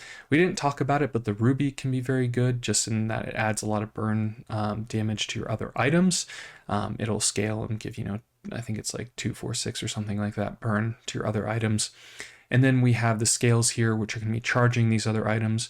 That's kind of the thing that you're going to need in some of these builds to get into that ultra late game point, is that you're going to need some way to charge your other items. This build, yes, it is fast in the early and mid game, but it's not fast enough in the late game. So we're going to need something to make sure that this like 7-second cooldown item is going off consistently. Another example of a burn build here, we have the Calcinator over there, which says 98 burns, nothing to scoff at. But again, this Fire Claw, I mean, it's doing over 3,000 damage. That's pretty insane with an Eternal Torch. So these are going to be 2 common items that you're going to be playing in these burn builds. You also see something like this Vitality Potion that is going to be playing offense and defense. Normally just defense, in that it's going to be healing us fully, but it's also going to scale that damage number based off of their max health. So this is a huge amount of burn. We have this shiny haste potion, the energy potion over here, it'll haste our whole board. So yeah, I'm sure this one was really powerful, but also to note, this player was at Sir Snicket was at level 16. They had 1 prestige left, so they hit that death enchant, and it probably took them some really scary fights to get over the finish line. Certainly a really powerful build, but it is one that is not necessarily going to win against those like one-shot opponents that we have talked about. All right, the next build we are going to talk about is Freeze. So with the Freeze build, there's some pretty specific things that you need to know. The first is that this is not an early game build, and frankly, it may not even be a mid-game build. You're only really going to be able to assemble this in its full power after you hit that day 6 mark, and with that day 6, you can start to get some of the key enablers that are going to empower your Freeze build to be all that it can be. So with that, you are going to want to save your gold till you get to that like day 6 mark so you can start seeing those gold tier items. Obviously you still have to play a board, but just having enough in the bank so that you can aggressively roll into those free items, or the freeze items rather, is pretty important. With that, it's also not that reliable in its power compared to other late game builds. It is certainly viable, and it is pretty potent when you do have kind of the stars aligned and get all the different items and skills that you need. However, it doesn't always freeze long enough, which is a bigger thing, and you can use something like a Frozen Flame, which we'll talk about, that'll freeze all your opponent's items for a good portion of the time, but it just doesn't have that high damage. So, I don't know, it's kind of an inconsistent build, I want to say, but it does have the potential to be very powerful. And with that, you kind of can't half pivot into this. You need to play a full freeze board. If you're only playing like a couple freeze items and maybe like some regen items or maybe some poison items that you had on your board before, you're not going to get very far with your freeze build. You need to have a good amount of freeze items to make this work. So let's take a look at the items here real quick. So we have the Frozen Flame, which I talked about. It's a large item, and it will freeze all your opponent's items when you hit half health, which is pretty cool. And it also has a burn trigger on it, so it'll be doing burn damage and being charged when you do that. Frost Totem, which we've seen before, is one that does have a pretty good amount of freeze triggers to it too. You're generally going to want to play Frost Totem if you're in a freezing build, and Frost Totem is kind of one of your better payoffs for it because it can be a lower cooldown freezing item. Additionally, it's going to pair well with something like Tomb of the Ancients that we've talked about before if we can get our slow trigger going on. And the way that we really convert a lot of this into damage, generally speaking, is through the Frost Claw. and that item is going to take every freeze trigger that we have and convert that freeze trigger into damage on this item. It is a pretty slow item though, so you just got to keep that in mind. And that's why we really also need the Sapphire as well. The Sapphire is going to increase the amount of time that our freeze will be freezing our opponent's items for. So it's very potent in a freeze build. Just, freezing your opponent out of the game, they can't do anything, is possible, but it is hard to achieve, I will say. And the last two I want to talk about there is Blank Slate and Frozen Horror. So Blank Slate, has the ability to freeze and have all those other different functions on it that we've seen before, and it can be one that has a pretty short cooldown comparative to other freeze items. And then the Frozen Horror there is basically a frozen reagent, which is pretty interesting. It's something that we can transform into other freeze items with the freeze enchant. So pretty cool to have access to. So going back to how Bazaar.gg, we can take a look at some of these freeze items. And I will say that not all of them are created equal. Something like the Black Ice has been buffed in that it has a 5-second cooldown and then it's going to freeze 1 or 2 items. I would say that this freezing the poison trigger on it is not that potent of a way to ultimately end the game through freezing. You're really going to want something more like that Ice Claw to be able to do that. But it is a way to have some damage additionally with your freeze items. I just wouldn't plan on building this as your primary damage dealer. Frost Potion is a pretty good go-between in terms of it being a freezing item that'll freeze multiple items, which is pretty nice, so it creates a lot of freeze triggers for us.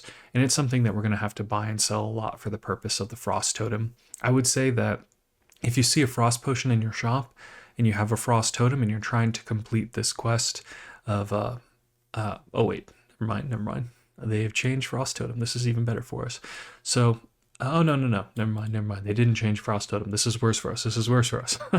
So, Frost Totem has this 8765 second cooldown, and we freeze an item for half a second.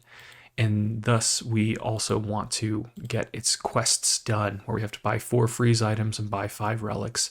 And really, there's not a lot of freeze items in the game, as we can see from our search here. So if you see a Frost Potion and you have the Frost Totem, buy the Frost Potion, and I would honestly recommend just selling the Frost Potion immediately, just so that it's back in the item pool more frequently, and then you can potentially buy it back again with your Frost Totem. As we can see, a lot of these are gold tier, where we're going to see a lot of our freezing items. Another item that's pretty easy to find that does have a frost trigger that may not be so obvious is the Rainbow Potion, which does freeze an item for 1 second, so just keep that in mind.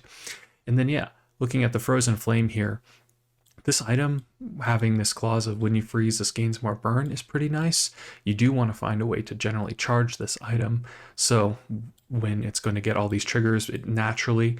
But additionally, you don't really want an item that has a conditional clause on it, like hitting half health to then start doing damage, especially if your damage is kind of like I guess all damage in the Bazaar is DPS based, but Frozen Flame, the burn property needs some time to actually tick down on your opponent.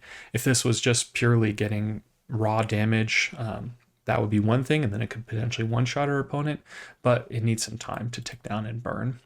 And with all that, what's going to give us more time here is the Sapphire, which says your items freeze for 0.5 seconds more. So you're really going to want one of these. Additionally, it's going to have multiple freeze targets the more that you level it up. So this is kind of like the perfect freeze item for our boards, just to kind of fill it out.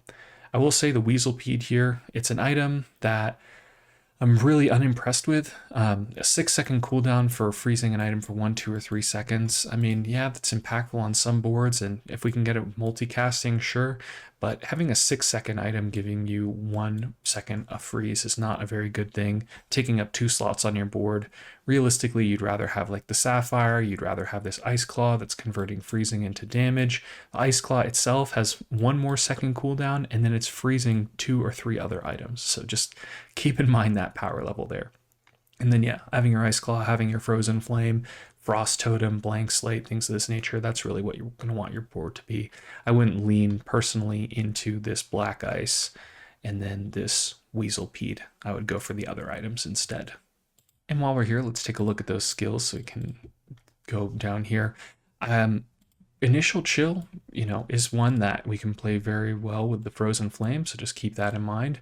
Additionally, really any of these freezing triggers are going to be pretty nice for us. We can build a freeze build around burning, we can build around poisoning, and we can even put a slow item on our board. That'll probably be pretty beneficial for us if we're just getting this trigger. Getting more freezing triggers is the name of the game here, so however we can do that is going to be great, and if it's for the purposes of also freezing our opponent completely out of the game, we just are going to need more freeze triggers. So looking at freezing references, ones that are going to not necessarily freeze, but are going to trigger off freezing being done, we can see something like Frozen Shot, which I really like, where if you're playing the Ice Claw as your only weapon, you can have it reduced by 5, 10, or 15% its cooldown. If they have a frozen item, which is pretty nice, you're generally not in Mac going to be hasting a lot, so having this opportunity to freeze an item each fight and then haste items for 2 seconds is pretty nice. Your freeze boards are generally not going to have that many items on them, realistically speaking. Additionally, if we look at something like Reaching the Summit's pretty good, we're probably not going to create enough freeze triggers on Mac to take full advantage of the crit chance, but adding more crit to our board is nice. And then Shatter, just getting more damage on our weapons, realistically on our Ice Claw when we freeze, is still very powerful. So I talked a bit about how you don't normally have a lot of haste on your board, and your freeze builds are a little bit slow. That's why I kind of wanted to showcase one of these where we do have this Captain's Wheel here that is a Vanessa item, but it's going to pair very well with our freezing items here and get us to that point where we could be locking our opponent out of the game. Having 2 icicles, this item is pretty impactful on a freeze board, really with any character. Just at the start of your fight, immediately freezing something is very strong. And then we see this Diamond Tier Sapphire here with this Blank Slate that more than likely has a freeze trigger on it. This will then power up our Frozen Flame, and that's going to be our primary damage dealer. I do want to note here that you're going to need a little bit of defense realistically as we get into the later portions of the game, so I like seeing that this Frozen Flame here has the shield enchant. I think that's going to go a long way. And then we see, I believe this is Poison Flame. I forget exactly what it's called, but when you use a poison item, your burn items gain more burn. When you use a burn item, your poison item gains more poison. That'll pair very nicely with the Blank Slate and the Frozen Flame. So yeah, one little build there. And then another one that I wanted to showcase here is a much bigger high roll where we have, I believe it's the Glacier, or I forget exactly what this is called from Vanessa here. But whenever our opponent uses an item, this item is going to freeze it for some duration of time, and thus that's a lot of freeze triggers. And with more freeze triggers comes more poisoning or more burning from our black ice. And then we also have the Blank Slate and Frost Totem here, and then of course we have the Sapphire. So a lot of great synergies there with the freezing build. All right, up next here we have the crit build. This is one that I think is one of the more fun ways to play Mac, and there are surprisingly a lot of crit chance enablers on Mac that make this build pretty potent. So with the crit build, we're aggressively rolling for Magic Carpet and crit enablers early. That's kind of like our bread and butter strategy to get through the early and mid game, and it is very effective, I will say. There are a couple bronze tier crit enablers that have 100% crit chance that can get our Magic Carpet up and running as fast as possible. And the Magic Carpet is a pretty high damage dealing item that's cooldown is reduced by every time you crit. So the more you crit, the more damage you're going to do, and the faster your carpet's going to go off. And then with that, you're also going to want to build up your gold, like with a lot of these builds for that day 6 power spike, where you can at day 6 start to find gold tier items, and those gold tier items are going to be ones that really put your crit build over the top. Additionally, you're really going to want to look for charge or cooldown reduction items as you scale into the late game. You can also find within the crit build a lot of lifesteal items, which are really cool in that you have both offense and defense, but they can be pretty slow unless you have a critical mass of them or you have some haste enablers. So you're going to want something to make sure that your items are going off a little bit quicker when you're getting into that later portion of the game. So looking at some of these items I was just talking about, so we have that Magic Carpet over there that's going to be our bread and butter early game. We can also look for something like the Bottled Lightning or the Letter Opener here, where those have 100% crit chance early on, so you're generally going to play them alongside your Magic Carpet. They're pretty easy to find early on too. Additionally, getting a Strength Potion can kind of help bypass a lot of these need to have the Bottled Lightning and Letter Opener on your board. and just whatever items you have are going to crit when you have your strength potion. So pretty good for our build too. Other things here that are big payoffs are like the runic blade. That's damage is going to be, I believe, doubled every time we are going to crit. So this can be a huge one-shot item in the late game that will just do really insane damage numbers.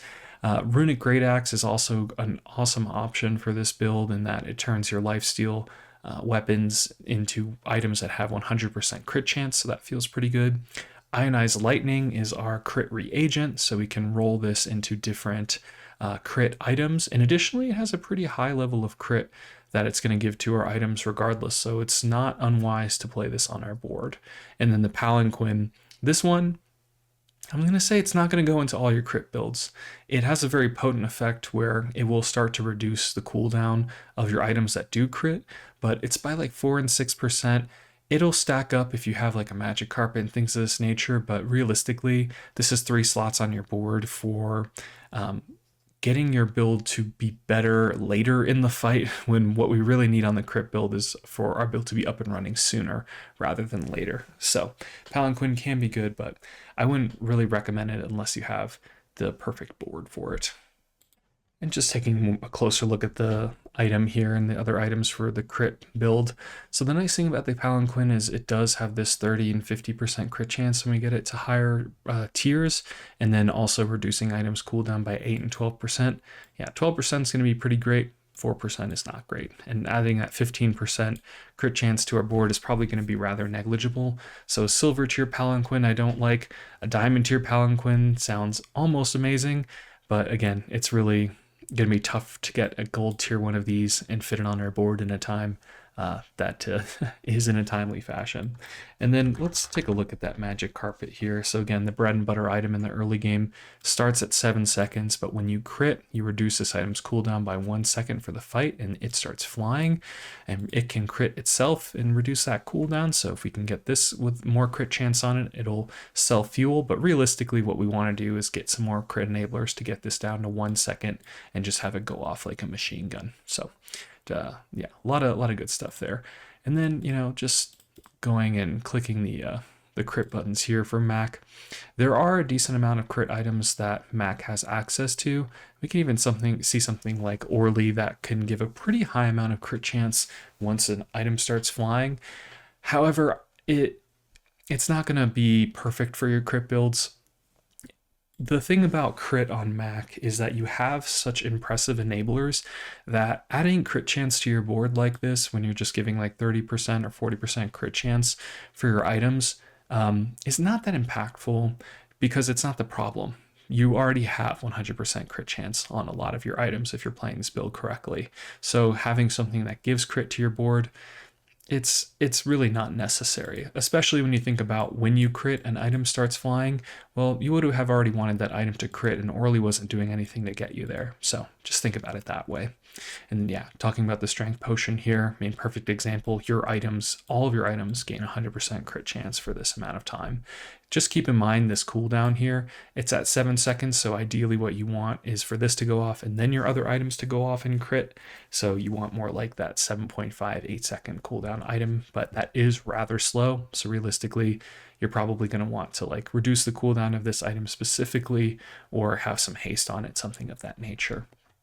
And then going back up here, you can look at the crit reference items here. So this runic blade's pretty incredible. It has lifesteal. That does not matter that much. What really matters is when you crit, double this item's damage for the fight. So what normally happens with the runic blade is if you get to that 10-second mark and you didn't die and you're playing the crit build, well, you just one-shot your opponent because of how exponentially this scales. Another cool item here is like runic daggers, where it says when you crit with another item, charge this 1 second.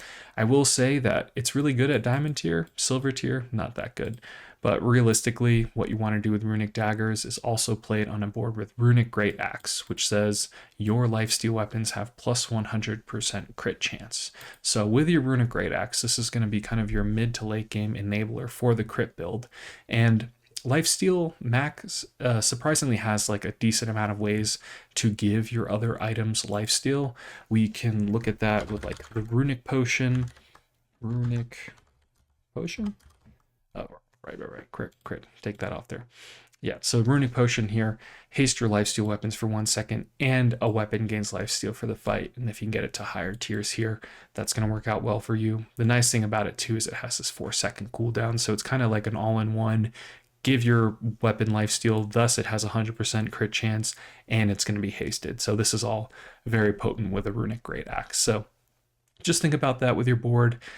If you have the Runic Great Axe, there are ways to give your weapons lifesteal, and you don't have to play like the Magic Carpet. Specifically, you can just play really good weapons alongside it. And, you know, while we're here, why don't we go ahead and look at some of these skills for Mac that are crit specifically. So with that, there are a good number of crit skills in the game, and we kind of have to think about what we're doing with our board. Again, we're going to be already having a lot of items that have 100% crit chance, so we don't really need to prioritize something like Deadly Eye. Yes, it's nice to add more crit chance to our board so we're not super reliant on those enablers, but realistically, like, you need a couple of these sort of effects to really get your crit chance to where you want it to be. And so it's not super necessary for what we're doing. So anything that's going to be adding crit chance, like all of these skills, are not that impactful, I would say. What we really want to do is, we'll go to a crit reference here, we want something more like Alacrity, which says the first 5 to 10 times you crit each fight, charge an item 1 second. So just getting our build up and running very quickly. Or, you know, when you crit, your burn items gain more burn, things of this nature. Poison items gain more poison. But what we really are mostly looking for here, and this is a huge get if we can find it, is improvised weaponry. This says when you crit, your weapons gain 5, 10, or 15 damage, which might seem like a small amount of damage, but remember, we're critting, so this is not 5, it's 10. This is not 10, it's 20. This is not 15, it's 30. So we're adding a lot of damage very quickly to the board. So taking a look at a sample build here, this is by Wingo up here. They have that Runic Great Axe that we were talking about, and they interestingly have the Magic Carpet, and it looks like it has the Shiny Claws. I guess this gives it double multicast, correct? Regardless of that. They have the Runic Daggers as well, but what this is going to do is it's going to give our Magic Carpet lifesteal, so it's automatically going to have 100% crit. And they have this skill down here that's going to triple the damage, or double or triple. It's going to do even more crit damage, essentially. So this board, it's going to be one that goes off pretty quickly, and it's going to be pretty hard to die when you're doing that much lifestealing. Another sample build here, let me put myself up in the corner, is one that is, again, utilizing that Magic Carpet. We have 2 letter openers, which, if we remember before, is not that hard to obtain a duplicate small item on Mac because of how many times we're transforming our small items.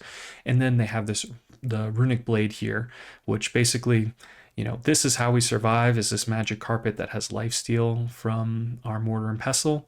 We're going to have this go off a bunch of times. We're going to crit a bunch with here. We're going to have the Bottled Lightning. And then when this Runic Great Axe, when the Runic Sword, rather, gets that 10-second mark, it's just going to one-shot our opponent. So this is kind of one of the end-all, be-all board states that we can have, is just a lot of fast crit enablers, and then the one-shot potential here from the Runic Sword. Okay, next up here is transformation stacking. And what I mean by this is items that care about you transforming other items and then they get a buff because of it. And we've talked about like Philosopher's Stone and stuff like that. Well, we'll talk about all the items that get a buff for doing so.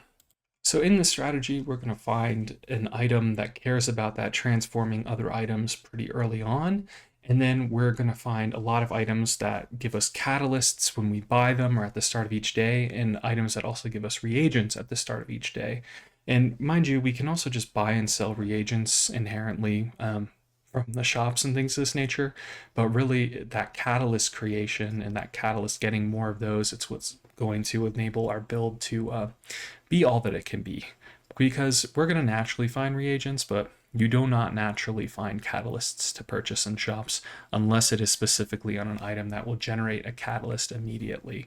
But having more items in your backpack that are creating catalysts over creating reagents is probably what you want to do.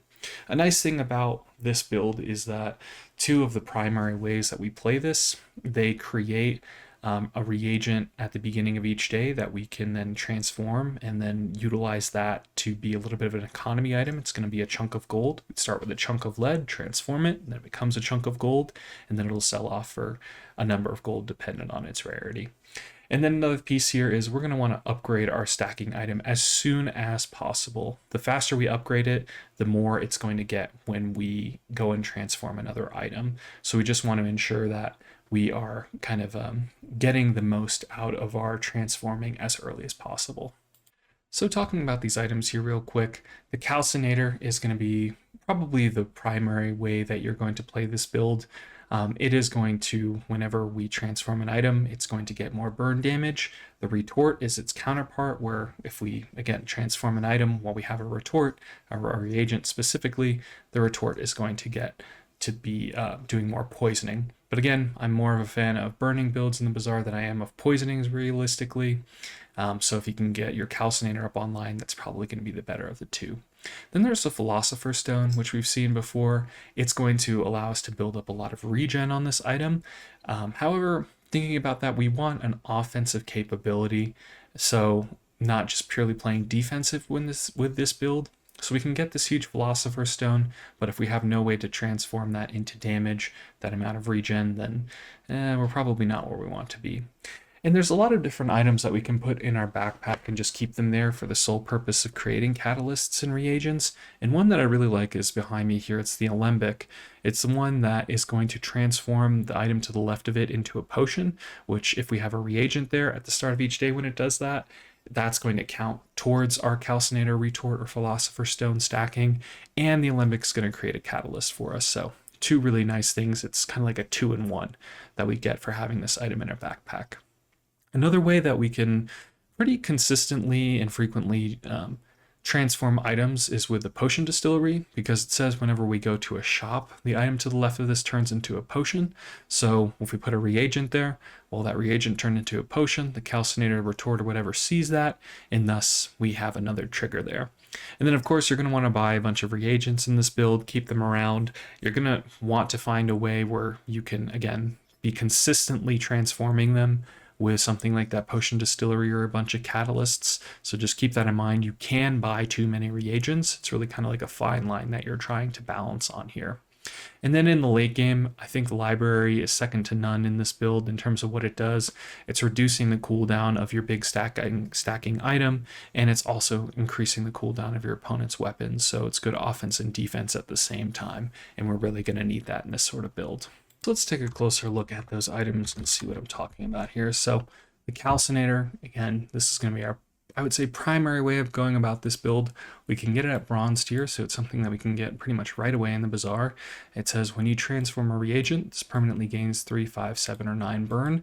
And this is what I mean where you really want to upgrade this thing as fast as possible, because if you're upgrading on bronze tier, well, you're missing out on 2 burn than if you could have upgraded it at silver tier and stuff like that. Additionally, at the start of each day, you're going to spend 3 gold and get a chunk of lead. If you do not have 3 gold, you're not getting a chunk of lead. So you're going to want to factor that in to your end of day calculations when it comes to going into the next day, because we can then go to this chunk of lead, we can then transform that chunk of lead, and we're going to get probably for 6 gold or whatever it might be, depending on the rarity that we have our calcinator at, and then gain some more money. So we spend 3 gold up front, but we do make a profit in the end.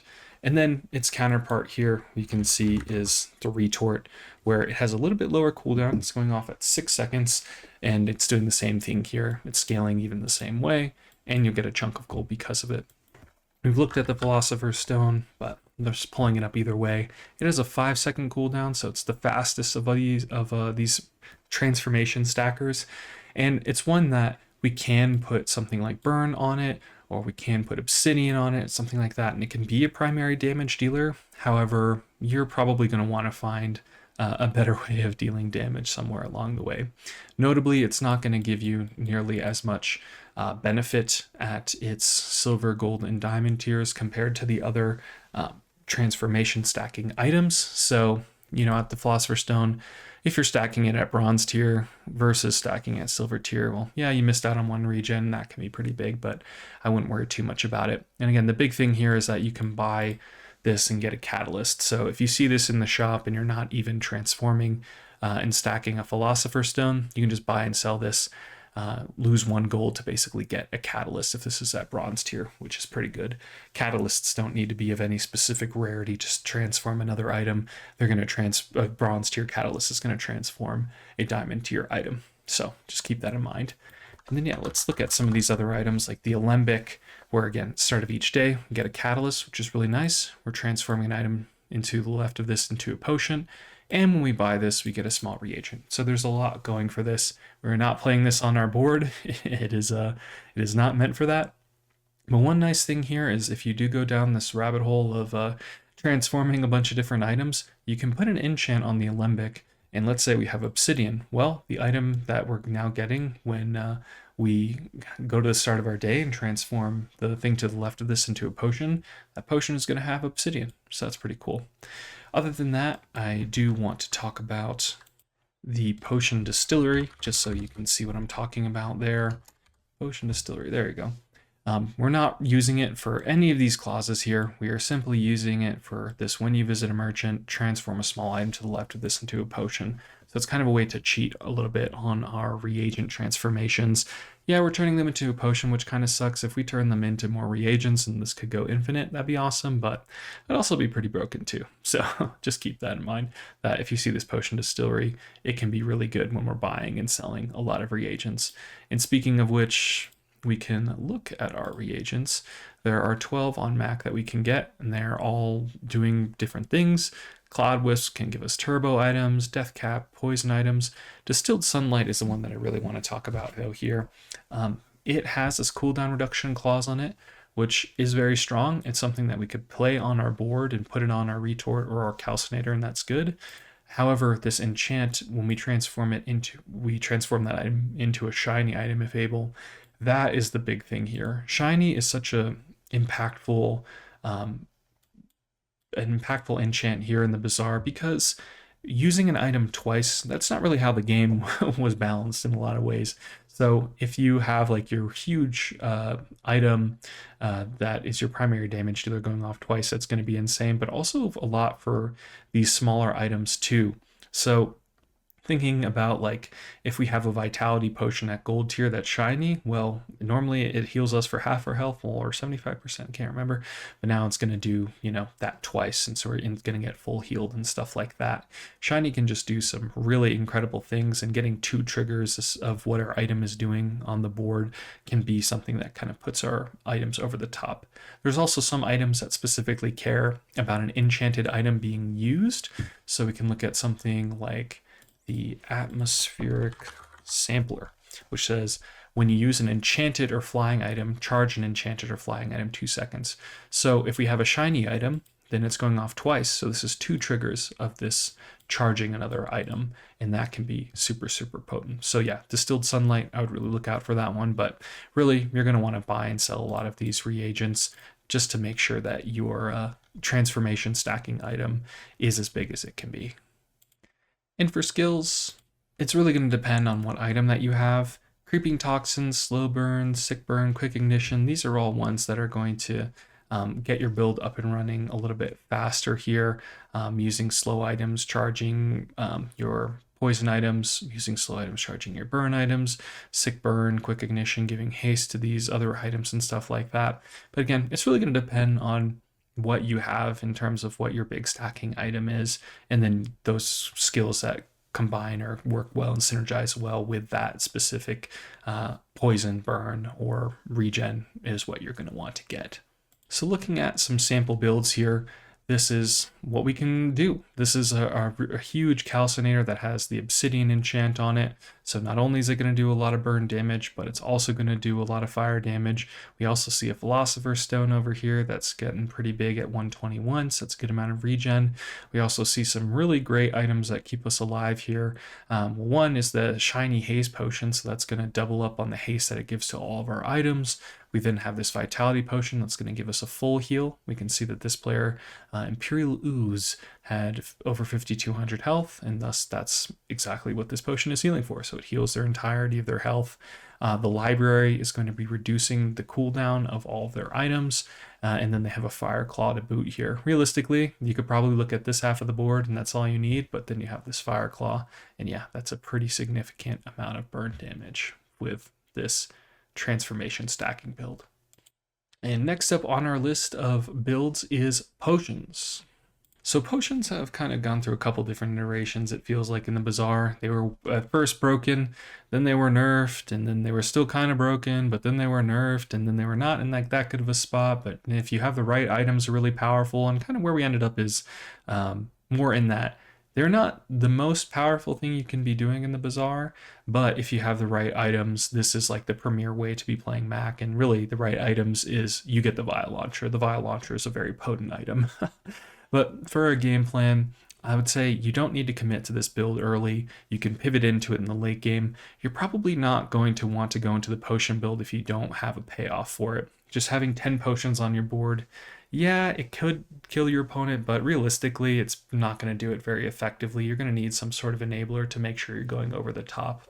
So really, you're going to want to pick up a few decent power level potions or like lower cooldown potions, and those are going to be what you want. You don't need like the most OP potion to kind of facilitate this build. You just need a lot of low cooldown potions, and that's going to work out well with your enabler, something like an Athanor or a Vial Launcher. So we want to find that potion enabler before we play a bunch of critical mass of potions here. We don't just want to put a couple potions on our board and then full pivot into this potions build. We need that key enabler to go into this. And with that, this is yet another build where, and you're probably going to want to do this on a lot of builds in your Bazaar, save your money on day 5. So on day 6, when you can start seeing gold tier items, that's when you can aggressively look for that payoff item that'll be good for your potion build. So let's take a look at the items. So Vial Launcher. Vial Launcher is the premier way to be playing potions right now in the Bazaar in Season 5. You are going to have the opportunity to basically convert whenever your potion is used into pure damage, and then if you can enchant your Vial Launcher, you're going to do obscene things. Athanor is very similar in that whenever your potions are used, you're going to deal burn damage to your opponent. And Recycling Bin is one that can kind of tie the room together here. Athanor is only going to reload the potions that are adjacent to it. Vial Launcher isn't reloading any potions, but Recycling Bin is going to change your potions into other potions, and thus whenever a potion gets used, it's going to change into something random, which might be like, oh man, like that doesn't sound very powerful. But realistically, you don't care about what your potions are doing. You just care about having a bunch of potions going off so that your Vial Launcher and Athanor can do the heavy lifting. Then we have what's behind me here, the Boiling Flask. That's going to give adjacent potions multicast, which is super, super powerful. It also reloads potions. And we see down there the Distillery. I'm not a huge fan of playing the Potion Distillery build because the Potion Distillery build relies on your potions to be good, and there are some great potions, but the late game ones that we generally are going to be looking for are like a Vitality Potion, which we've talked about, where it's going to full heal you, and if you can get an enchant on that, it's going to do a lot of damage. We've also talked about how the Satchel could be very powerful for creating a lot of regen for your builds, and then also we really are going to need at least one energy potion for this to ensure that we're capitalizing off of our Vial Launcher or Athanor or Distillery, whatever it is. We want to make sure that our potions are hasted and going off as much as possible. So energy potion is an absolute must for these builds. So let's take a look at those items a little bit closer here. So here's the Vial Launcher, again, gold. So we're not going to be able to get this before day 6. When you use a potion, you're going to deal 30 or 45 damage. When you reload or transform a potion, this gains 30 or 45 damage for the fight.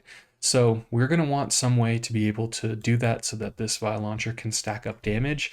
If we aren't reloading or transforming, potentially it's okay, but really the 1-2 punch is we get the Vial Launcher, and then we utilize that with the Recycling Bin, which says when you use a potion, transform it into another potion. And then it also has this cooldown reduction clause on potions, which is super, super powerful. So you want both of those on board. 6 potions, it doesn't matter what they are. Ideally, they are low cooldown potions. And then you kind of go off to the races. You're like all in on your Vial Launcher. So yeah, that's a pretty potent 1-2 combo, to say the least. And then we were talking about it before, but specifically looking at this Vitality Potion, again, starting at gold tier, this this is kind of like exactly what you want in your potion build. The problem with it is it has an 11-second cooldown, so we do need to make sure that this is hasted or that this has some cooldown reduction on it. But yeah, this opportunity to heal for 50% or 100% of our max health is super impactful. And then if we can get any sort of burn, or if we can get any sort of obsidian or poison on it, poisoning or doing any sort of damage equaling to 5% of this item's heal is still a tremendous amount, and dealing damage equal to half of this item's damage is still just an obscene amount. So there's a lot to be, a lot to like here on this Vitality Potion. Yeah, if you're healing for 100%, that's good too, but realistically, you want to get this thing enchanted, and that is what is going to be the kind of big thing for your potion build. Another item to look at here is the Boiling Flask. It reloads adjacent potions on a pretty high cooldown, so it's not incredible in that way, but having +1 multicast on something like a Bottled Explosion is really nice, and this says it doubles this item's damage for the fight whenever you use it, so it's immediately going to go 2040, and then you use it again, 80, 160, and so on and so forth. So this just scales really, really nicely with the Boiling Flask. And looking at the skills for potions, there's a lot of really nice ones, and a lot of them are unfortunately at diamond tier, but that's okay. So Alchemical Precision, your potion's cooldowns are reduced by 1 second. Obviously incredible.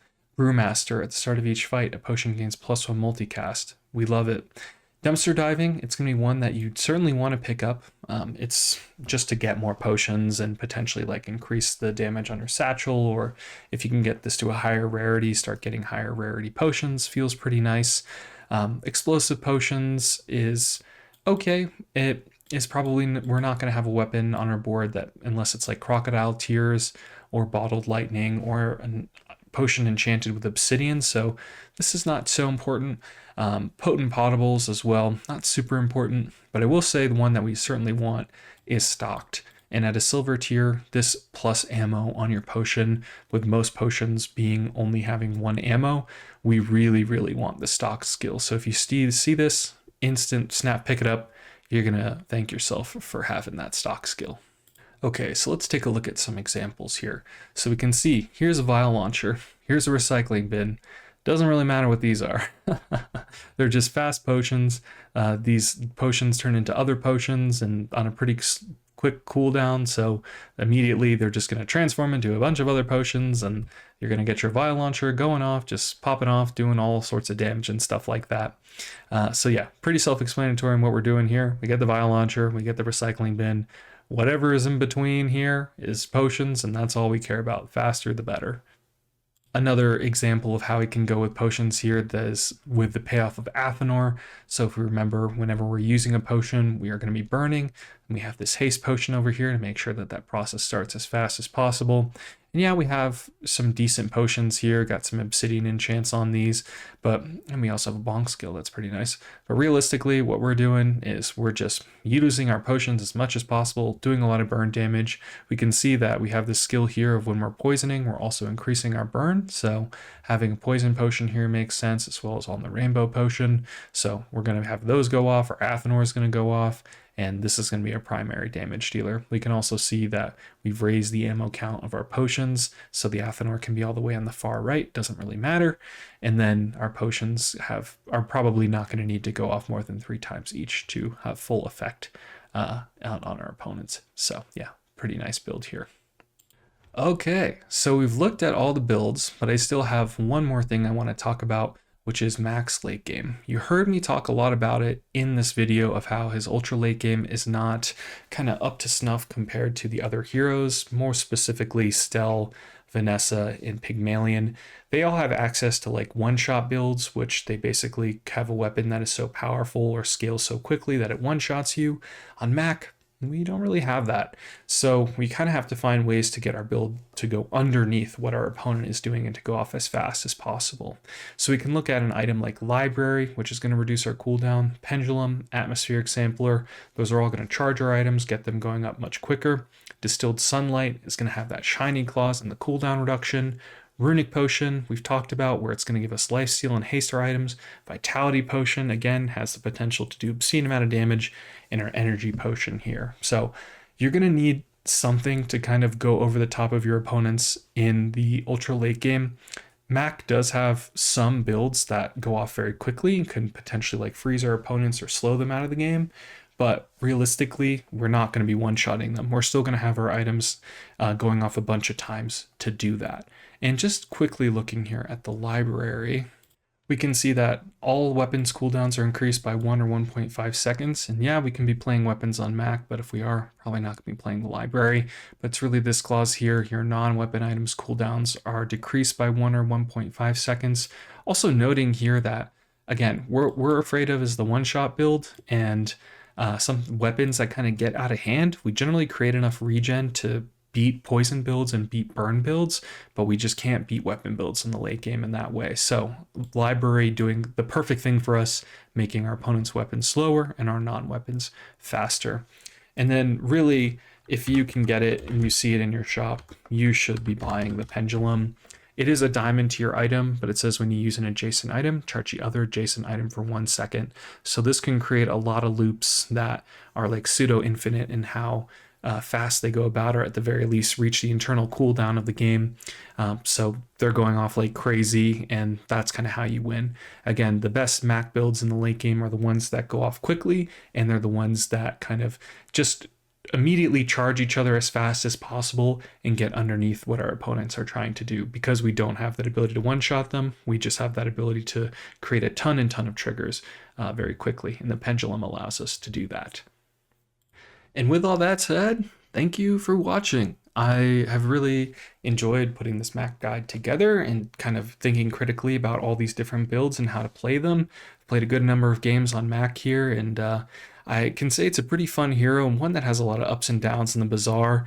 Generally, when late game heroes are very strong, Mac is not that strong. So where we're at in Season 5, I'd say Mac is maybe on the weaker side compared to some of the other heroes that are in the Bazaar. It doesn't necessarily scale super well against Stell, but he still has the potential to do an obscene amount of damage, especially with some of the new items.